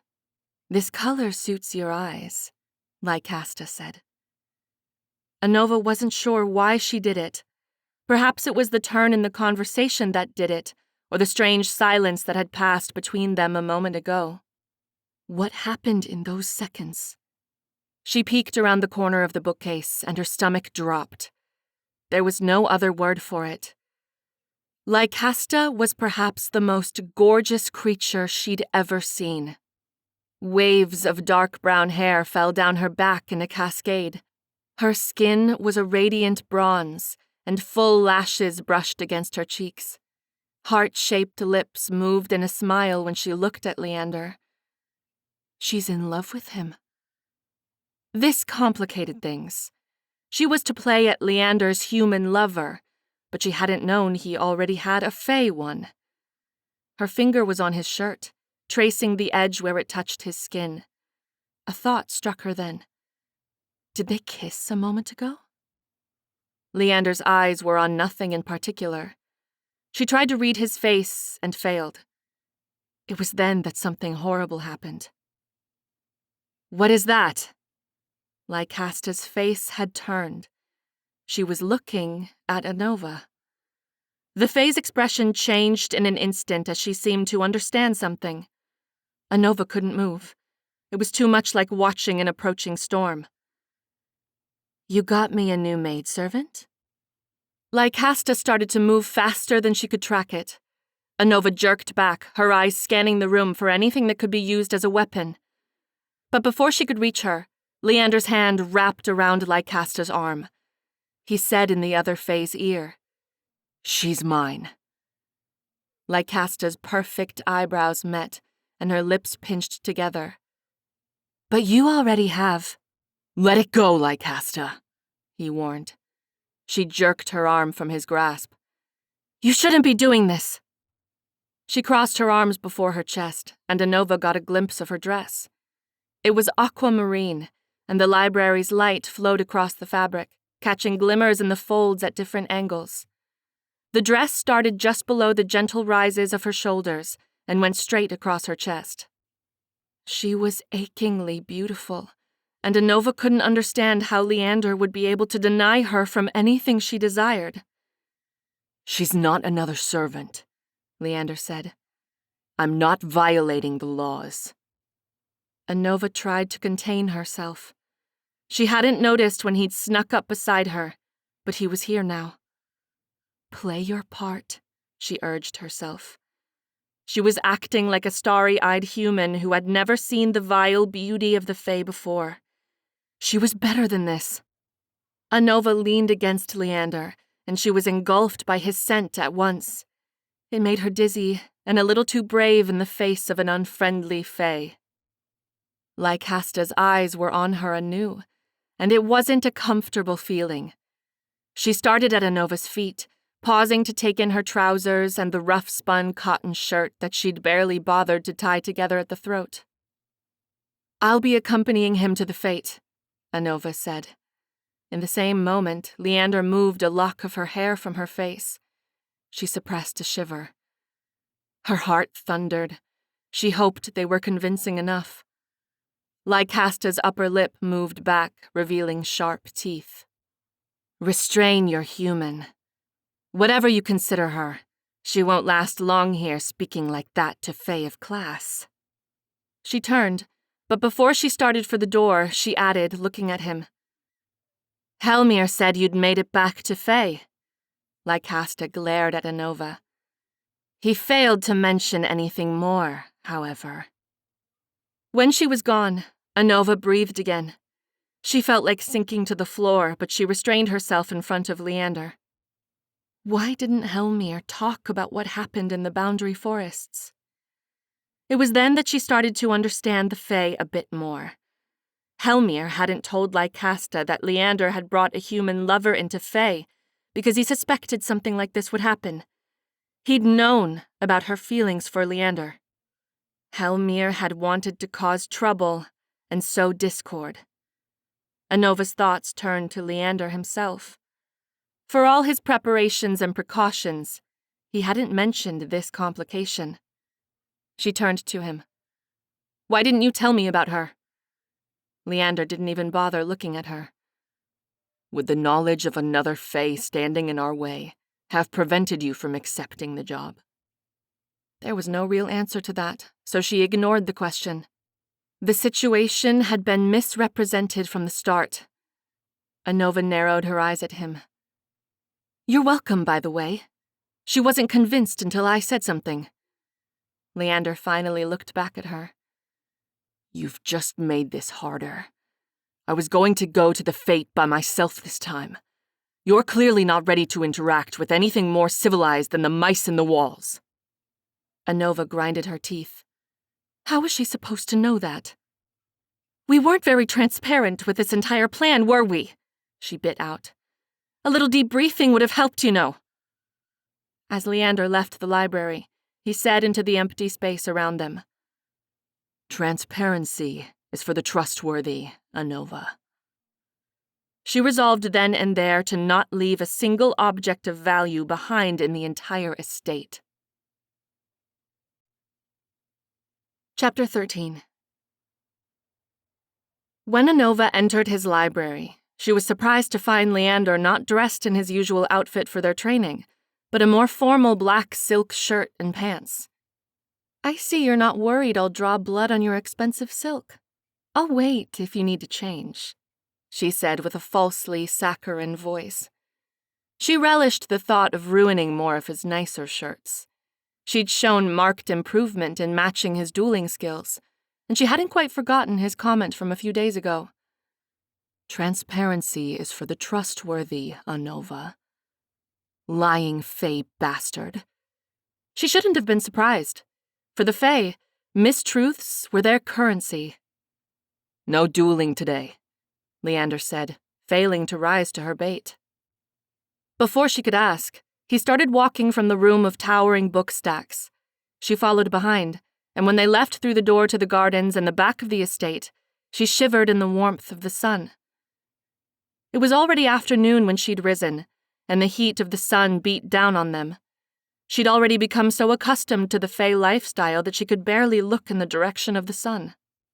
Flowers brushed her ankles as she walked the winding garden path. They perfumed the air. Anova soon saw where they were walking towards. It was a building smaller than the main estate, though still not small by any definition. It had a glass dome at its head that was comprised of triangular panels. When Leander held the door open for her, she recognized what it was. It was a greenhouse. Humidity made hair cling to the nape of her neck. Anova didn't understand how more flowers and plants could fill this building than cover the outside of his manor. Vines dangled from every surface, and the tables were laden with trays and beds of delicate flowers, some bearing fruit she'd never seen in Urbess. She didn't realize they were there until one landed on her nose. There were dozens of butterflies here, and they moved like water through the air. Anova's eyes focused on the insect perched on her. Its iridescent green wings flapped slowly. "It's one of the two from our carriage," she said in a whisper. She felt Leander's eyes on her. "That's right. I thought she would return to the human lands from where she came." "Why doesn't she?" Anova struggled to keep her vision straight. The insect's black bead eyes looked back at her. "My hypothesis is that she was affected by the Fae magic. She's changed." Anova frowned. For some reason, it upset her.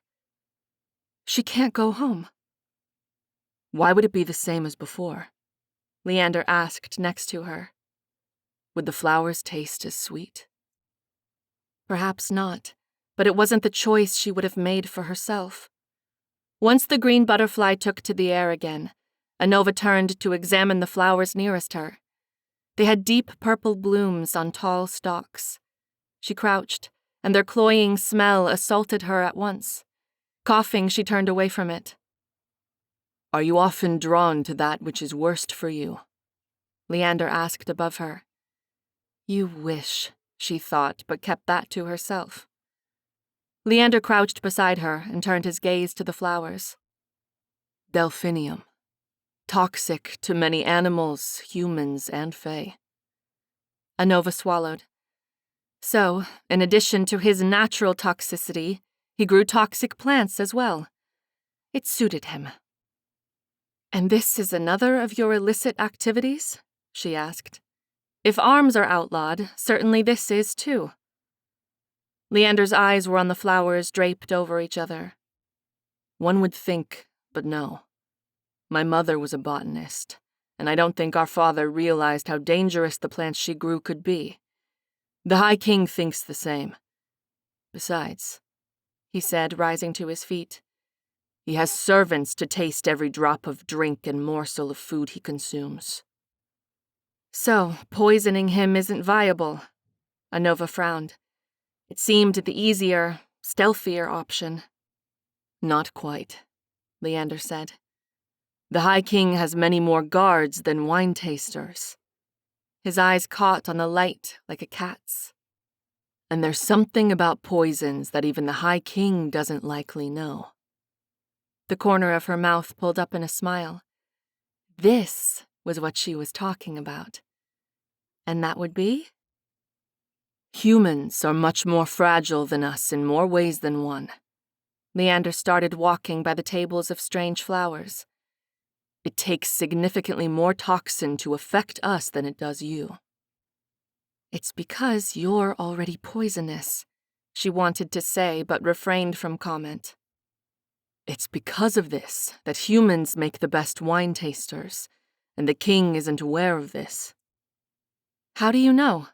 Anova asked, avoiding a cluster of flowers with petals that came to sharp points that looked as if they'd been dipped in red dye at their edges. Leander looked at her from where he walked before her.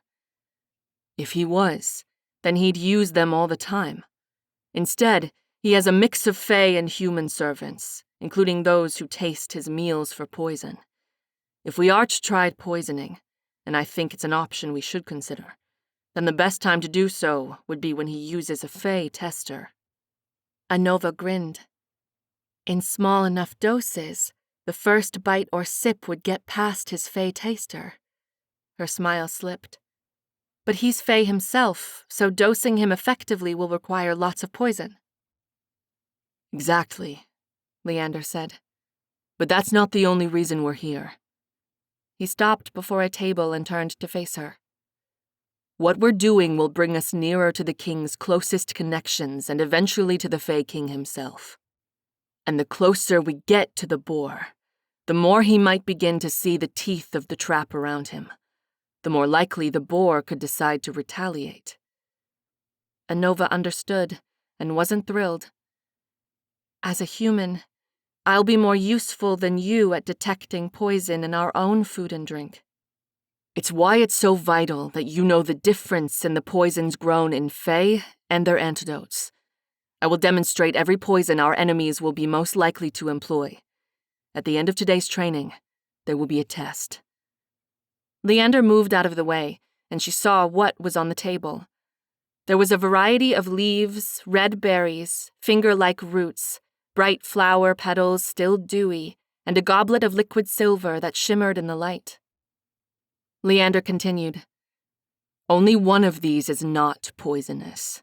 If you're successful, that will be the one you choose to ingest." Anova stared. There was little chance she had heard wrong. "And you can't be the poison taster here despite your supposed resistance because—" Leander's lashes brushed against his cheeks. He leaned against the table. "This will motivate you better." Anova was more ready than ever to learn poisons. Maybe she could shove one of them down his throat at the end of this. "If I agree to this," she said between a deep breath, "then you will give me something more that I want. More information." Leander narrowed his gaze. "If you are successful, then you'll get it." Anova crossed her arms. "I'll have another reward when I win your game." Could she ask outright for the ring with the egg-sized jewel that he'd worn the night in the tavern? Or would that fan his suspicions? If she managed not to poison herself, it was the least he could offer her. "Fine," he said. "But pay attention. It would delay us too much to procure another human at this stage of our plans." Her cheeks burned. She was tired of being treated lesser because she was human. She wanted to find the heart of his vulnerabilities. She wanted to find the exact spot where his rotted heart still beat. And why? Anova chose the topic she wanted to know more about. As Leander began to walk to the next bed of planted flowers, she asked it. "Why were you left alive? And why you alone?" Leander didn't respond. Instead, he crouched by the flowers. She joined him, careful to keep some distance from them both. The flowers were deep blue and shaped like helmets for bees. Beside her, Leander said, "Our family's namesake, wolfsbane. All parts of it are poisonous, though especially the roots. A small amount of it is enough to slow the heart rate to death. It is easily used for poisoning blades and arrow tips." Anova got close enough to see the fine details. Next to the stalks of flowers was an uprooted wolfsbane plant. She studied its appearance before she realized something. "There's no scent," she said. "And likely there would be no taste," Leander said, "except for a probable numbness." As she studied it, Leander watched her. After a few moments, he said, "Although my brother and I were physically indistinguishable, we were vastly different Fae. Cadmus was more like our father. He was concerned with the matters of war and strategy. Although weapons were banned well before our births, he often weaponized otherwise ordinary, safe objects. Our father praised his behavior and raised him as his protege." Anova startled and nearly touched the wolfsbane before her. She looked to examine his expression, ready to find some trace of bitterness over his father's preference for one son over the other, but she saw none. Her eyebrows pushed together. Cadmus, she repeated in her mind, giving the unknown Fae boy from the portrait a name. And you weren't? She wondered. Leander's eyes turned from her as he rose. Come, there are many more still. Anova followed, studying the Fae before her. While she wouldn't admit it out loud, Leander was an excellent duelist, and more than that, he was planning an assassination. She would have believed him to be the strategist, and not Cadmus. There's more to this, she thought as she stopped behind him. Leander moved so she could see the bed of flowers before them. Each had a long stem, and between two leaves was a line of tiny, bell-like white flowers dangling from the top of the plant down. Butterflies hovered above the flowers. The scent hit her then, and she inhaled it despite herself. It smelled of jasmine and fresh greenery. Lily of the valley, Leander supplied. Anova watched the black and blue butterfly land on the stem and wondered how something so beautiful could be poisonous. This one can't be lethal, she murmured. All parts of it are poisonous, Leander said. All it would take is a couple of its berries or a few of the flowers for a human. His dark eyes met hers. Heart failure. In smaller doses, you'll only experience nausea, irregular heartbeat, and cramping, although it doesn't take much, even for the Fae. Anova stiffened. She was starting to sense a pattern. As they moved on to the next specimen, she caught up to him. What made you so different from him? She said. He stared at her, so she elaborated. You said you were different. Leander was silent for so long that she didn't think he'd respond. You haven't guessed, he said. There was a strange note to his voice, but she couldn't decipher the blankness on his face. He was, as usual, hiding things from her. She looked at the plants around her. It is because you're toxic. She'd meant it as a joke, but he surprised her by gesturing around him. Where Cadmus preferred his brawls and tactics, this is what I was doing.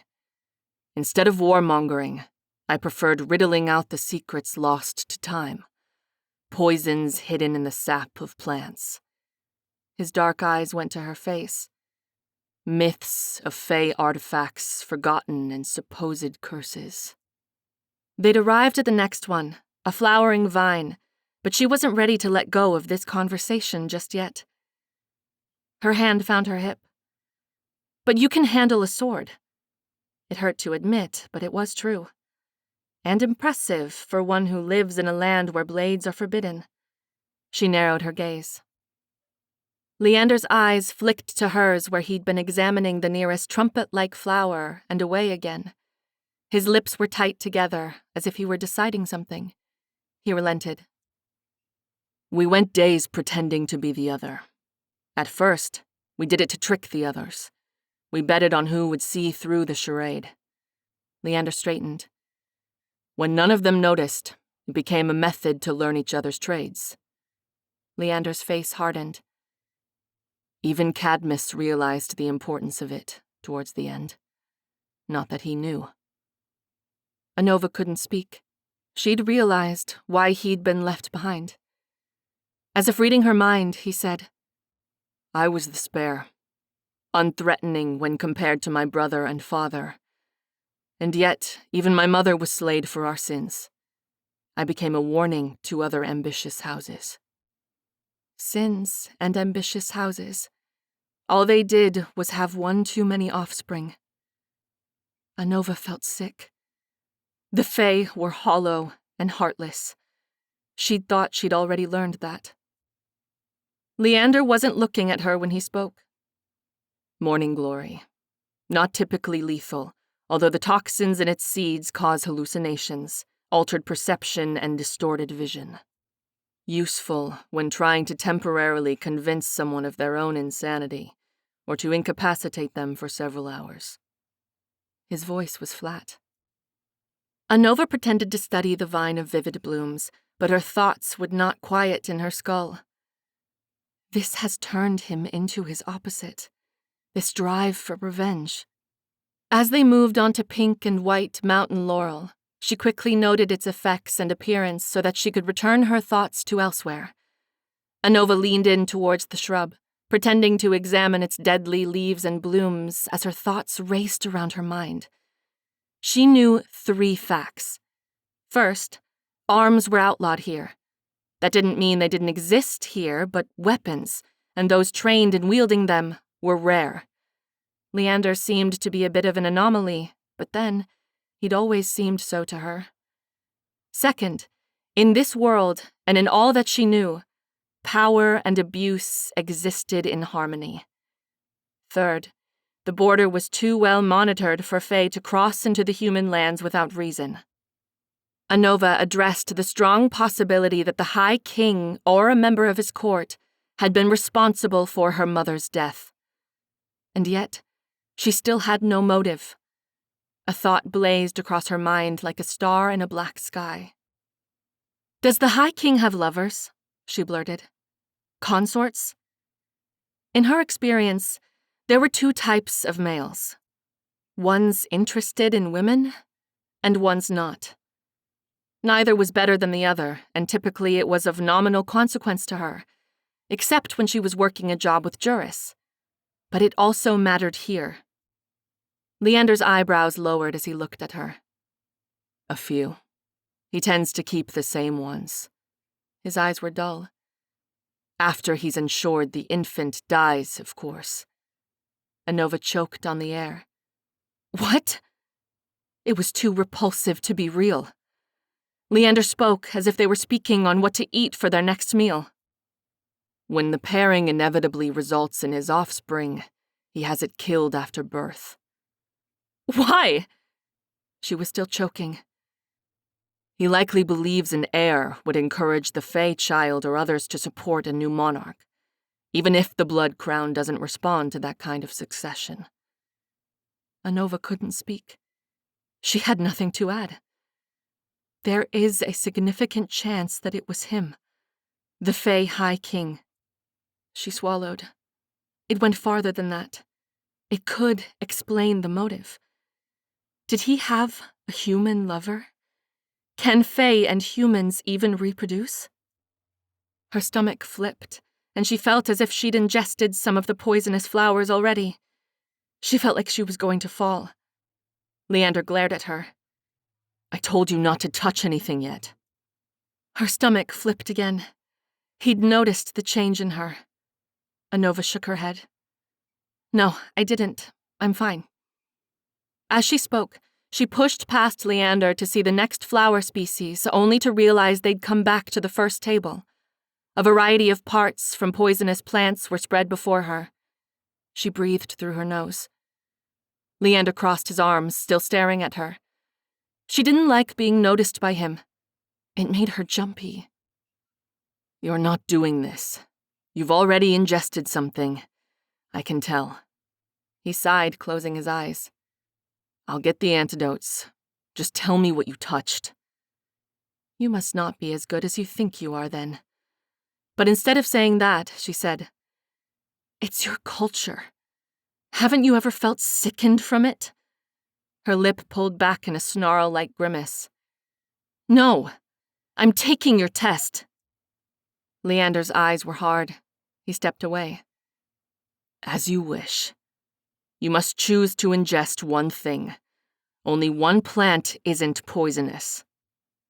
Anova bent to examine all the pieces of the various plants. She was going to win this, and she was going to get that ring with the huge gemstone. But the longer she looked, the more sweat beaded at the back of her neck. The problem wasn't that she couldn't identify everything on the table. On the contrary, she could name them all. The first was a pinch of broad oval leaves. They were glossy, deep green, and much too big for most of the delicate flowers they'd passed. Mountain laurel. The next was trickier. All that remained of the flower was the stigma and a collection of fragile stamen around it. They were as big as legs for insects. They were yellow, and none of the flowers they'd examined had been yellow throughout. A bit of pollen crusted the bulbous stigma. Anova frowned.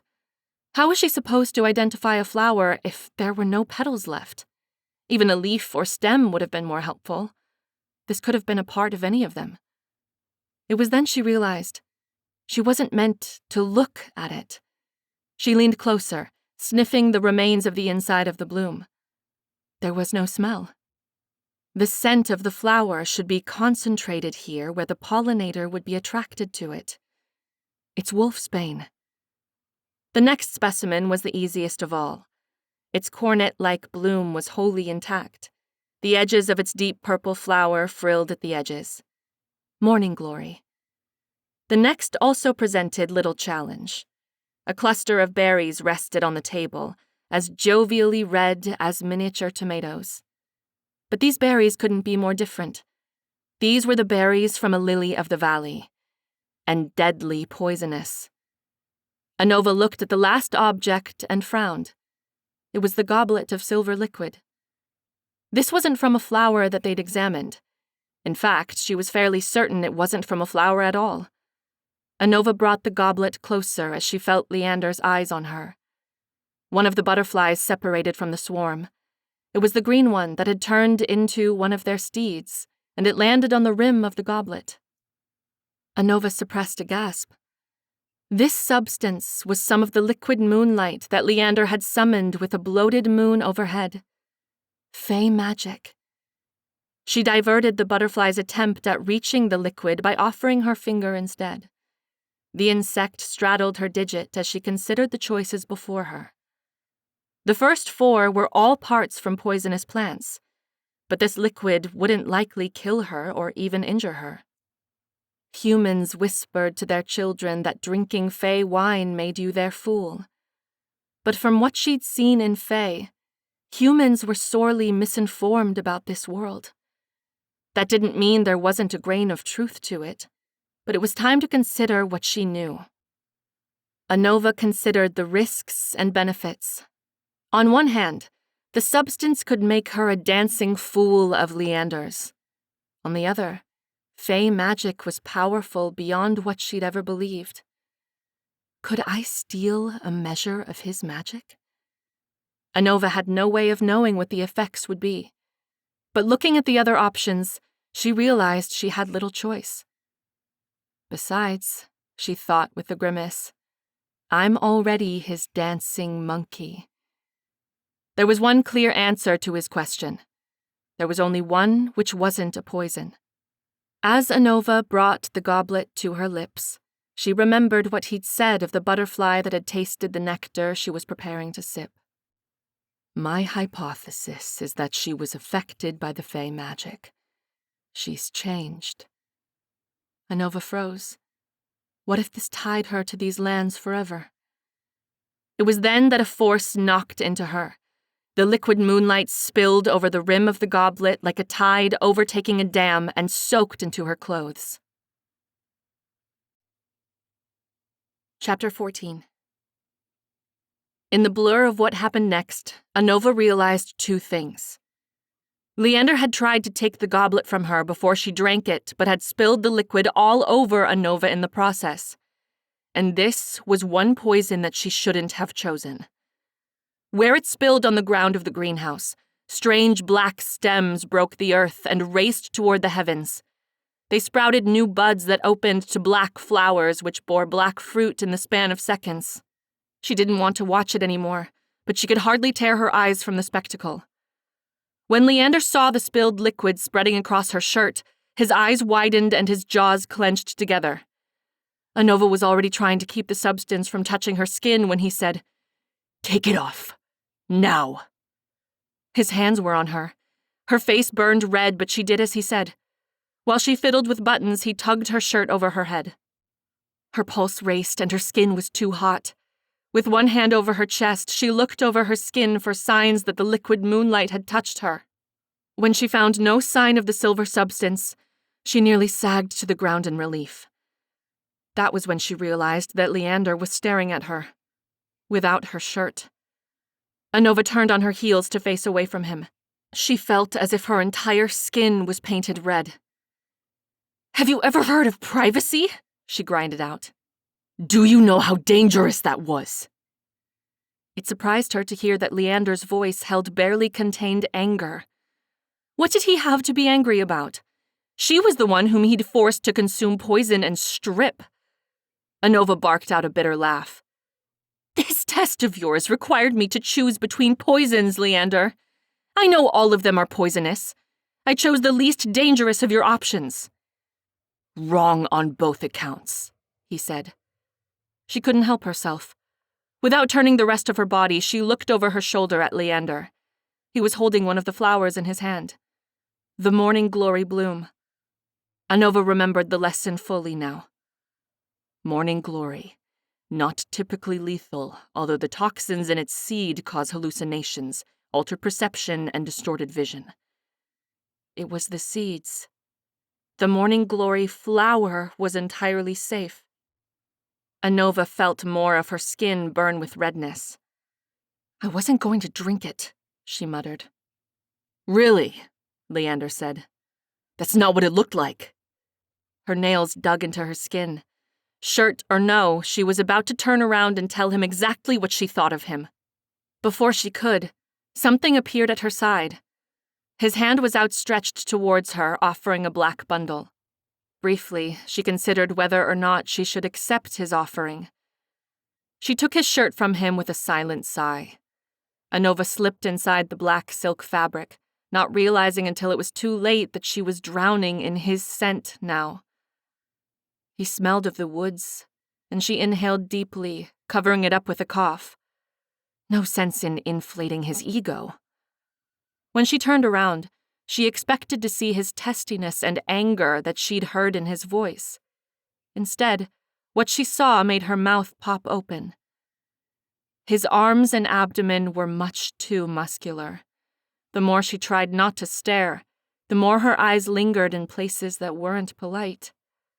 The planes of his bare chest gave way to indentations that she couldn't help but notice. Her eyes flew to the heavens. "Stop ogling the target." "Thank you. For the shirt," she muttered under her breath. "Interesting," he said. Anova's eyes flicked to his face to interpret the cryptic response, and she regretted it. He was examining her like she was one of his poisonous flowers. She realized he was staring at the redness newly creeping up her throat. He liked affecting her. Anova clenched her teeth together. She'd already given him too much fuel to ridicule her with. Resolutely, she stared back into his eyes and no farther south. "It was hardly a fair test.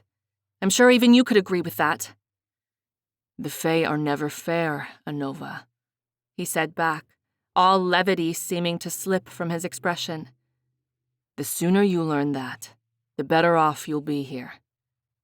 "Clearly," she said from between her teeth. She could hardly keep up with his Fae moods. "Would you mind filling in the gaps in my knowledge, then?" She pointed at the black plants near her, which had withered and died by now, though not before reaching a towering 6 feet. "Never accept a drink of Fae wine, or as my people call it, moonlight nectar," Leander said. "You were partially right about your notions of Fae drink and food. The pears and apples and bread here won't bind you to us, but this might." Anova's stomach dropped. "Might?" The word squeaked out. "It depends on the intent of the Fae who drew it from the moon," Leander said, his eyes dark even in the bright light. "And you can never guess the intents of the Fae." She swallowed, her eyes on the remaining liquid. Even with Leander's warning, her mind was working. She was beginning to understand this magic. "And your intent when you drew out this?" "You can't guess." Leander examined the strange black plants that had sprouted from the earth. His head snapped to her face. "Growth. But Fae magic is wild and has a will of its own. It's not wise for a human to dabble with it." But her mind had already started to race. She had the beginnings of a plan. Certainly, she wasn't going to ingest it, but that didn't mean she didn't have uses for a small measure of its magic.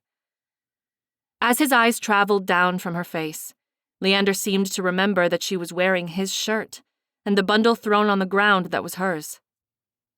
Careful not to touch the moonlight nectar soaking into it, he grabbed her shirt. "I'll take this to Nerium for disposal." He paused and came too close to her. Her breath froze in her lungs. Somewhere, her opinion of him had gotten muddled. Where it had been so clear before, she wasn't sure if anger was everything that she felt for him. She watched the throbbing where his heart was under his bare skin. A part of her started to imagine how it would feel to run her hands across his chest, how it would feel to press her own skin against his. As if she wanted that. "Don't touch anything human." Each word was a separate breath puffing into her face. "Unless I have to babysit you every waking moment." Anova bit into her tongue. She should never forget what she was dealing with. These were beautiful monsters, but monsters nonetheless. Her nails curled deep into her clenched fists, though she made sure to hide the gesture from Leander. She had a part to play here, she remembered. Anova glared at the strange creation that had been wrought from his magic. "Don't worry. I wouldn't dream of touching anything that came from you." Leander met her glare. "Next time, I'll keep my shirt then." As soon as he left, she got to work. She was going to steal some of his Fae magic. No matter how this ended, she suspected that in every scenario, she would need a quick escape out of Fae. She would have to be even quicker than the Fae boys she planned to steal from. Her gaze went to the swarm flying above her. She would leave on the back of her butterfly steed. All she needed was a container for Leander's magic. Surely he keeps supplies for harvesting his poisons here. Anova felt the passage of each second acutely. The Fae could return at any moment. As she raced past Purple Foxglove, Nightshade, and Wolfsbane, she was careful not to brush against them.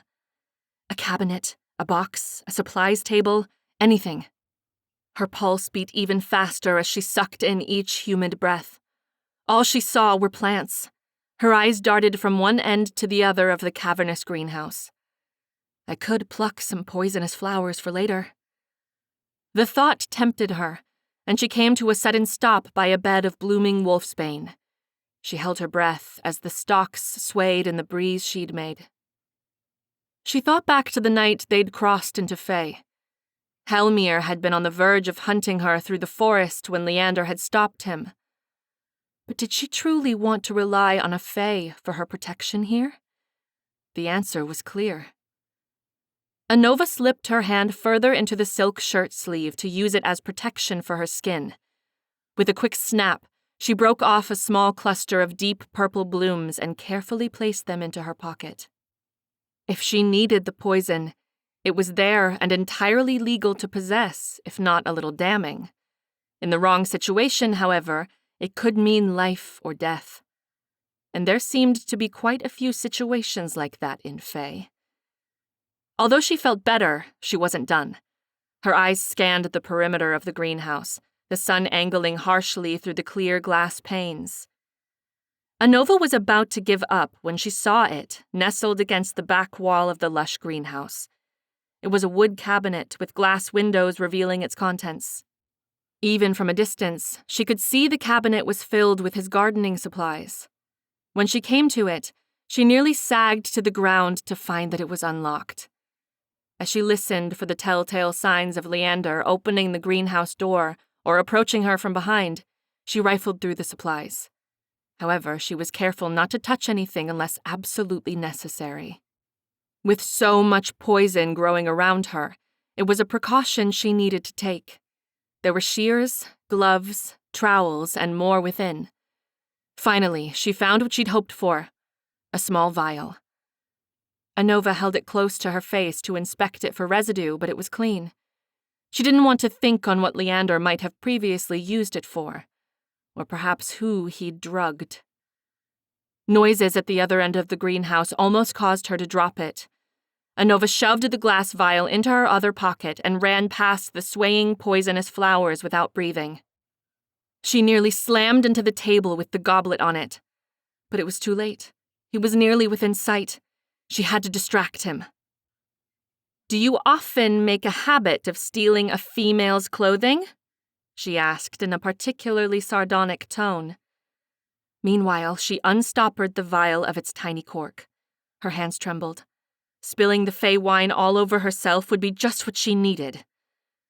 Leander was silent as he moved among his deadly plants. Maybe he didn't think it had been funny. Sweat ran into Anova's eyes. Her hands wouldn't stay steady. She needed to say something to him to stop him. She wasn't sure where the thought had come from. The words blurted from her lips. "Why don't you like Lycasta? She's beautiful." It would have been a lie to say that she hadn't thought it. The Fae was clearly in love with him, and yet he acted like she was a gnat around him. She also wasn't sure why it seemed to matter to her. "Are you jealous?" He was behind her, and certainly he saw her by now. It was over. Sweat pressed his shirt to her skin, and she breathed in his scent. Anova turned in a blur, keeping her hands behind her back as she did so. Before his eyes could track that fact, she locked gazes with him. He hadn't bothered to put another shirt on. What vanity. Her heart hammered in her chest. She could seduce him. All she needed was a moment of distraction. If she knew how to do anything, it was to lie, cheat, and steal. But this was different prey than she normally had. He was smarter, warier, and far more devious than any monster she'd ever tried to trick. "Never." Her chin jerked out. Her heart punished itself on her insides, beating much too fast. She was glad to have left a few buttons of his shirt open below her throat. It couldn't hurt. "Anova," Leander said, moving so that he was too close to her. His eyes were glimmering dark. "You're a bad liar."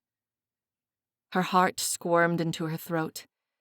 Had he figured her out? She pushed herself harder against the table at her back in an effort to put some minuscule space between them. She would fight to keep the vial hidden, at least. Her eyes narrowed on him. "How can you prove that, Fae?"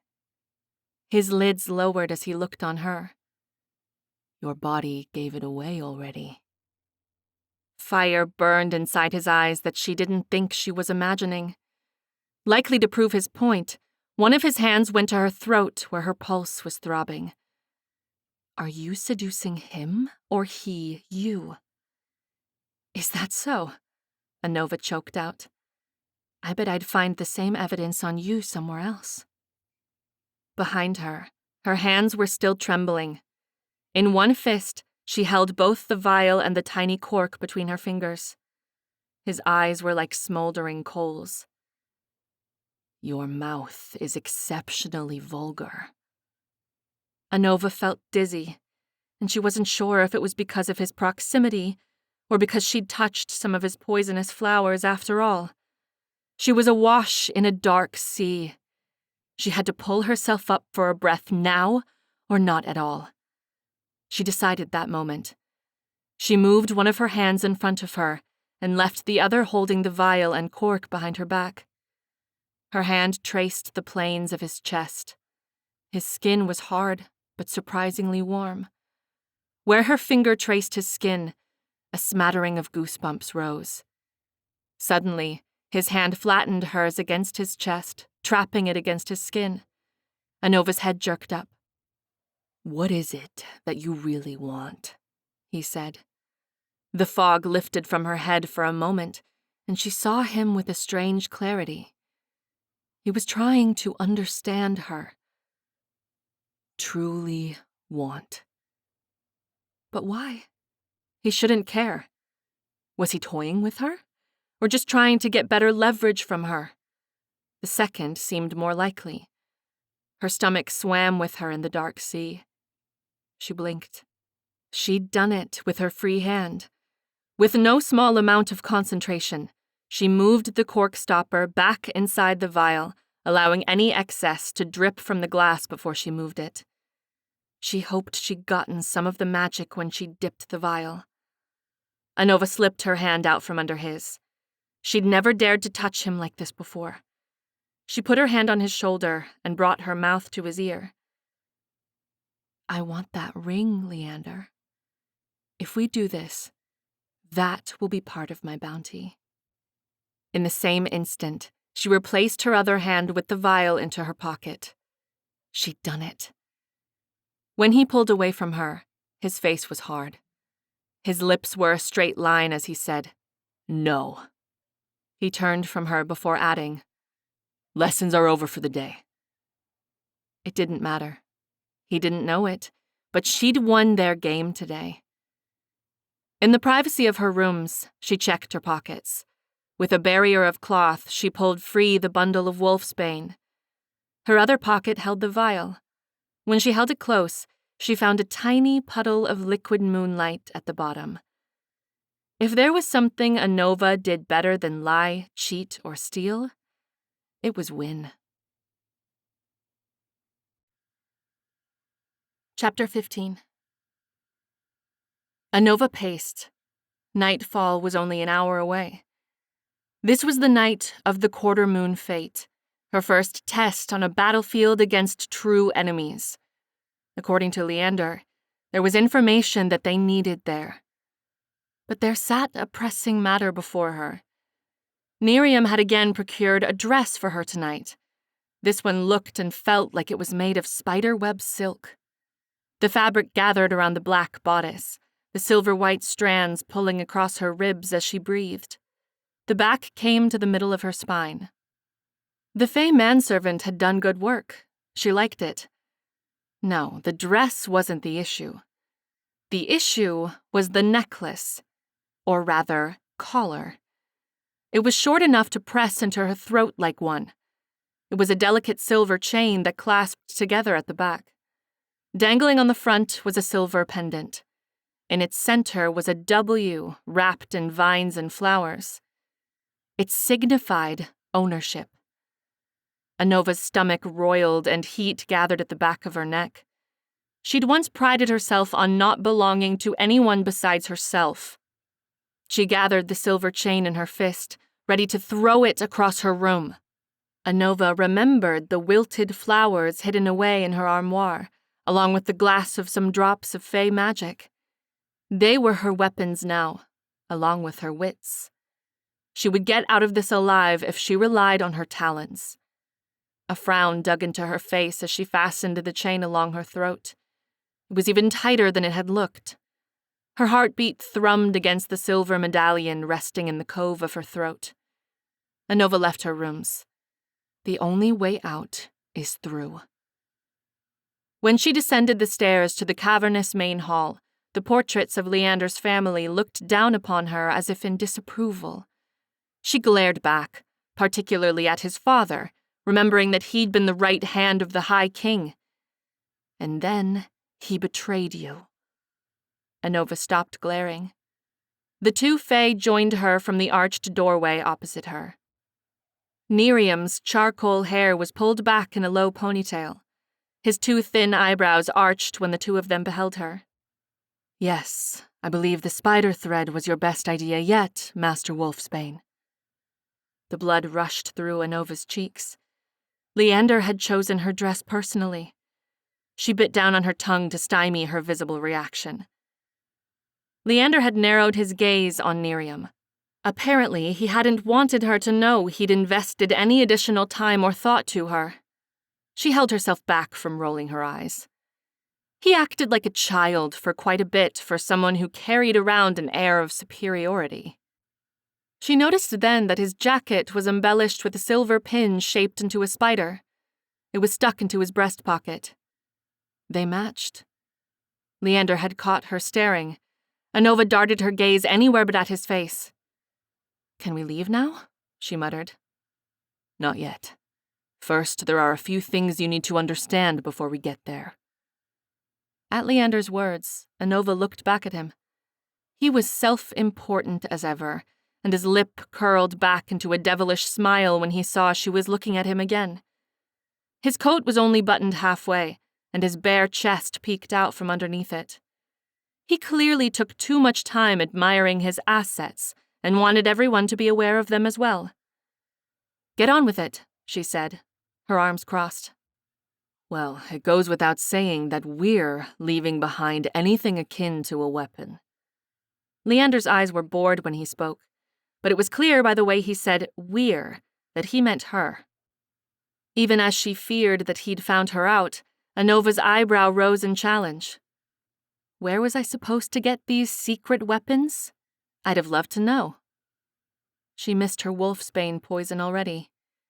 Leander ignored her comment.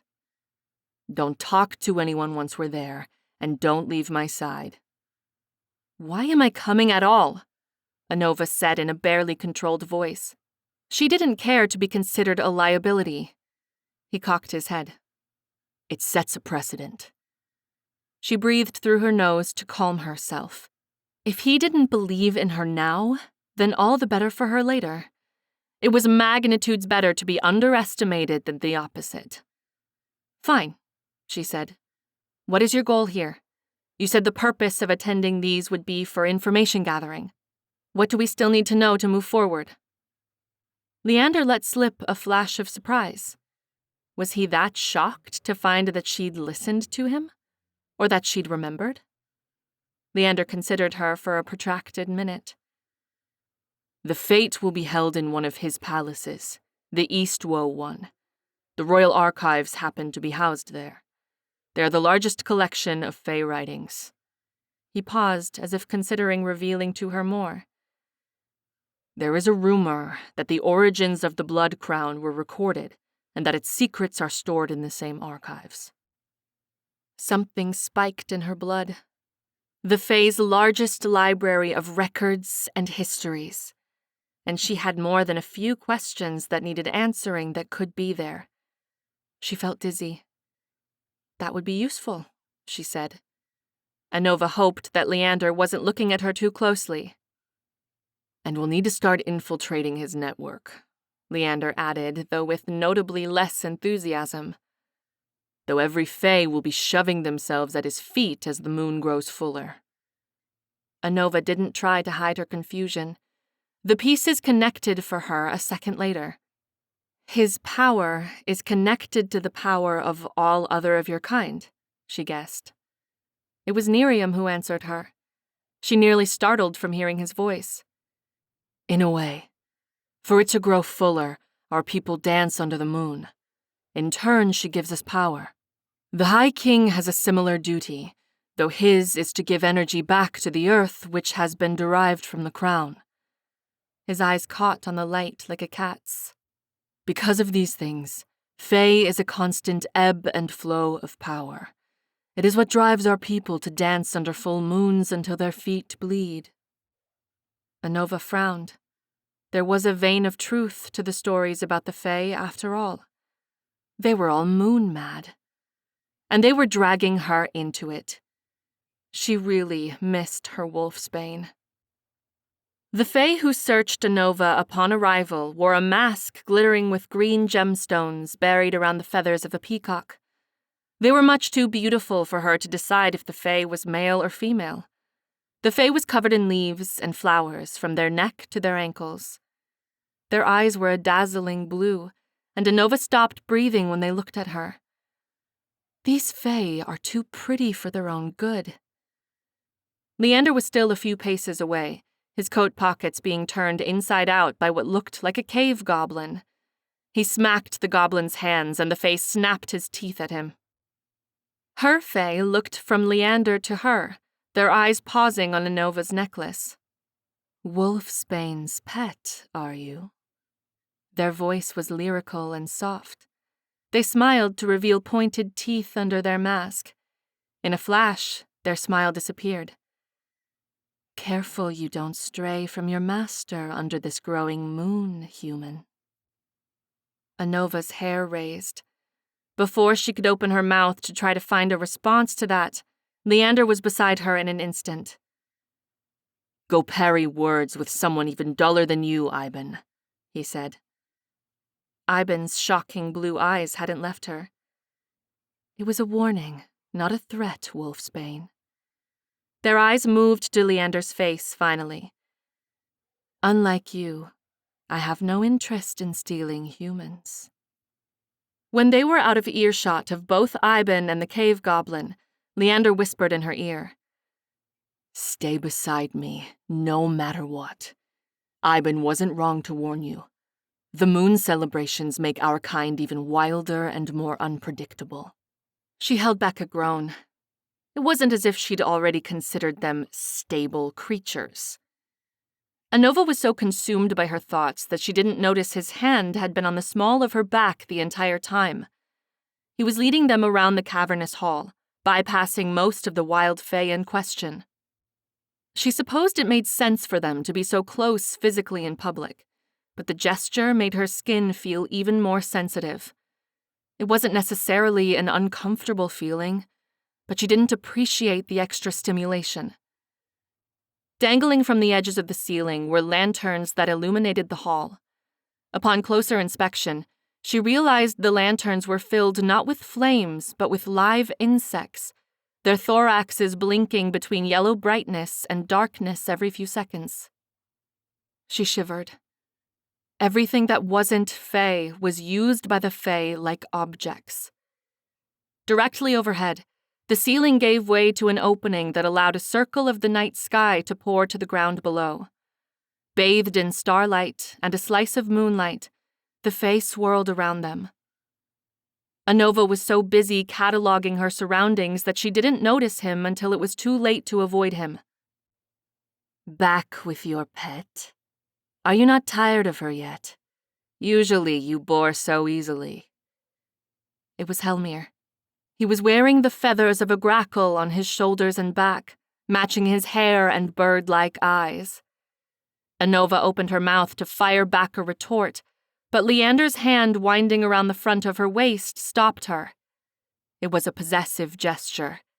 They were actors on a stage here, and she had a role. Get your own, Leander said. Helmir's eyes stopped on her spiderweb bodice. At least it's made for interesting drama. Like Hasta, she realized. Anova felt a muscle in her temple twitch. There could be no doubt. You didn't tell her on purpose, you snake, she breathed. Helmir's eyelids lowered a degree, and he smirked. I can tell you like the worst kind of fun, human. If he ever lets you escape him, come find me. Anova couldn't stop herself from taking the bait anymore. She opened her mouth again, but the hall had gone deadly quiet. On the far side of the room emerged a small group of Fae in a cluster. As they spread out, she noticed something that made the breath in her throat freeze. Strapped to their backs were blades that curved to a cruel point. These knife ends were on either side of their spears. When her eyes flicked back to where Helmir was, she found the space empty. She didn't have time to ask Leander where the snake had slinked off. His breath tickled her ear. Bow, Leander commanded her. Anova was about to question him when, in a wave, all the Fae before them folded as close to the ground as they could get. She squinted past them to catch a glimpse of the High King of Fae. A tug at her wrist forced her attention to herself. Every other being was groveling on the ground, even Leander. Anova jerked her arm out of his grasp at the same time that she fell to her knees. It was almost less her own decision and more a compulsion. She realized the reason when she shoved her chin up and peeked at the head of the room. The High King was hard to miss from a distance, even when all other Fae were kissing the ground before him. His ears pointed sharply within his locks that were long enough to fall to his back. His eyebrows were slightly raised, as if he were surprised to see such a gathering before him, or perhaps merely pleased by its size. On his head was a crown with a deep red gem set into its center. The crown looked to be made of some black metal, twisted around itself so severely in places it was as if it were a pair of horns. It didn't look like something she would have killed for, but appearances could be deceiving. Friends, family, foes. His head jerked back, and the most disturbing sound she'd ever heard came from him. His laughs bounced around the space, the acoustics making it sound like he was everywhere all at once. Silk robes fell to the ground from his form as he raised his hands to the sky. Welcome to the quarter moon fate. Anova stretched her neck where she was pressed to the ground to see him better. Even from a distance, she saw the High King's eyes glitter in the darkness. If you want our hearts to keep beating in our cursed chests and the moon to fill, you will dance for me. Revel! At the command, the throng of Fae creatures around them came to their feet almost too quickly and started to dance. When Anova came upright, she was horrified to find that her feet wiggled to some rhythm she couldn't hear. Leander looked to be holding himself still as well, despite the fury of movement around them. Disturbing, Anova muttered, glaring at her feet. She got the feeling that if she started dancing, she wouldn't be able to stop. That helped quell the urge, but it was still there, like thirst or hunger. She looked up to him. He's not what I expected. Yes, though he's not quite what he pretends to be, Leander said, his gaze going to the king as if he could hear them talk about him. Unless the what is that he's mad, in which case he is exactly as he seems. Leander appeared to be deciding whether to say something. He opened his mouth. I haven't been here in several moon cycles. It was foolish, and it makes me a possible target of suspicion, but there's nothing to do for it now. We will have to speak to him sometime tonight in hopes of making amends and assuaging his suspicions. She swallowed. She remembered Malur too well and the threat he'd made that night. And, of course, it goes without saying that the High King will want to see you in person to explain yourself. This was why they had to be here tonight, above other concerns. Anova looked to where the High King was at the other end of the hall. Her skin crawled from the idea of coming so close to him, but she knew it was part of the job. If she was to convince Leander she was going to go through with this, she needed to seem interested in investigating their target better. As she was about to suggest they get it over with, she saw a Fae that she wished more than ever to avoid, especially after how her poisons lesson had ended. Lycasta was more beautiful than ever, with her dark brown hair piled atop her head in twisting braids and a dress that looked to be spun of gold. Are we going to dance or not? Anova held out one of her hands to him. Leander's lips pressed together. On a night like tonight, a human in Fae might not stop dancing if you start. Despite the coolness of the night, sweat beaded at her brow. She was sure Leander was speaking the unembellished truth, but she'd noticed something. Restrain your human. Whatever you consider her, she won't last long here speaking like that to Fae of class. Across a sea of writhing Fae, Lycasta was staring back at her. She'd seen Anova. Then remember to stop me, Anova said, her eyebrows raising. Or is that too much to ask of you? Besides, she whispered, her proffered hand going to the waist of her spider silk dress, that would be expected of the parts we're playing, would it not? He looked to be on the brink of refusing her, but took her hand where it had gone to her waist. When his touch brushed against her waist, she held back her body's instinct to shiver. There was a part of her getting too excited at his touch, and she aimed to stomp it down as much as possible. His other hand found the middle of her back, right where he'd met the bare skin before her low-backed dress. This time, she couldn't control it and shivered into his embrace. Pathetically, she realized she hadn't been held like this since her mother died. She clenched her teeth against the physical reaction. "Excited for me to touch you?" Leander asked. He pulled her even closer to whisper in her ear. Was the dancing a mere excuse for it? It was the worst possible thing he could have said. A deep redness rose from her throat. She was about to contest such a vile remark when she saw them. Eyes were on them, and it wasn't Lycasta. Perhaps she hadn't seen them before because they'd been so utterly still, like columns against the dark edges of the room, but she saw them clearly enough now.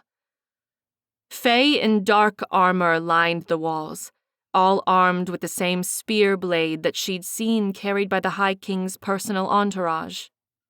And at least 2 of them were looking at them, whispering in the shadows. And there, dressed in shadows like he was a wraith, was the creature Malor. Moonlight fell on his antlers. He was looking straight at her. And if it was? Anova spoke loud enough to carry to any ears that might have been listening. Instead of a verbal response, he swept her into the crowd of Fae around them. "Keep yourself focused," Leander said in her ear. "Or else you'll become lost to the magic." Anova gave a tight nod, then realized what she'd done for any onlookers. No need to suggest any real information had been communicated. "Of course, I will perform any feat you desire." Her finger trailed the edge of his open jacket on his chest. She hoped her acting had fooled them. Leander grabbed her hand. It took all her energy to focus on his dark eyes as the 2 of them swirled through the hall. She was sure he could feel her pulse beat too fast in her veins. They were so close that his breath tickled her face when he spoke. "Be careful what you promise under the light of a growing moon." Anova's head swam. She gasped a breath to bring her back to stability, though she wasn't sure it worked. They were all moon-mad. But the more they danced, the more Anova felt like she was whole again. Whole for the first time in her life. She felt better than she ever had before. She hadn't lived until this moment. Gasping in breaths, she hoped this would never end. Facing her, Leander seemed to breathe in the very moonlight. His eyes alighted like she'd never seen them before. When he opened his mouth to smile at her, his teeth had narrowed to icicle points. She couldn't stop herself from staring into his face. He was the most beautiful thing she'd ever seen, and it had taken her far too long to realize it. His eyes blinked like a cat's. She was still staring into his face when she realized. The joy she felt wasn't eclipsed, not really, but another feeling was beginning to make itself known to her beside it. It came upon her in bursts in between short periods of silence. It was pain. The spell was gone from her mind even while her body still followed its command. She swirled and danced on bleeding feet. "Leander," she said. He didn't seem to hear her. "Leander, my feet!" Leander blinked in the middle of gliding across the floor with her in his grasp. Finally, he focused on her face and seemed to realize what had happened to them both. They came to a stop so fast that she nearly toppled over. He steadied her. "What's wrong? Where are you hurt?" he asked. Anova looked at him and wondered how he knew. Her eyes must have been wild and wide, for he added, "I can smell the blood on you." Nearby, a goblin draped in what looked like a stolen curtain bumped into her. They were the only motionless bodies in a writhing mass. The goblin turned towards her and opened a mouth full of brambly teeth. The goblin's eyes were tiny and bead-like, though full of malice. "Move, girl," the goblin hissed, and its high voice revealed that it was female. Anova pulled away from the she-goblin. Their coming to awareness was going to cause another Fae to break from the spell, and she didn't relish these creatures realizing she was in their midst while they were drunk on the moonlight. Leander's hand held her upright. Anova hadn't realized she was swaying. "You're bleeding?" he asked again. "It's my feet." She shook her head. "I'm fine." Slipping one finger into her shoes revealed that it was all very surface level. There were cracks in her skin, but they didn't go deep. She hadn't ever moved like that. "We should find somewhere for you to sit," Leander said, his voice too loud. She shook her head again. How had she let this happen? She should have been more in control over herself. Anova must have looked more rattled than she realized because Leander pulled her to him after that. He said to her, "You're fine." Anova found she couldn't move. Even though she knew he was pretending for the Fae who were watching them, she couldn't help but feel uncomfortable by his seeming concern. It didn't suit him. She wasn't fine, and she knew it. The Fae had all tricked her. No, it wasn't even one of the Fae or all of them. I was just here, a human in the wrong place and time. It was the magic of this place. The moon itself was trying to kill her. No wonder they're all moon mad. It hadn't mattered that she was smarter or sneakier than even the Fae. She was still a fragile, gullible human. She hated the Fae. None of them had gone hungry even a week. They didn't fear death from a cold winter night. Anova was about to tear herself from Leander's clutches when she heard a voice. "Leander Wolfsbane, what an infernal surprise." The High King's breathy voice paused. "I hear you've stolen yourself a pet."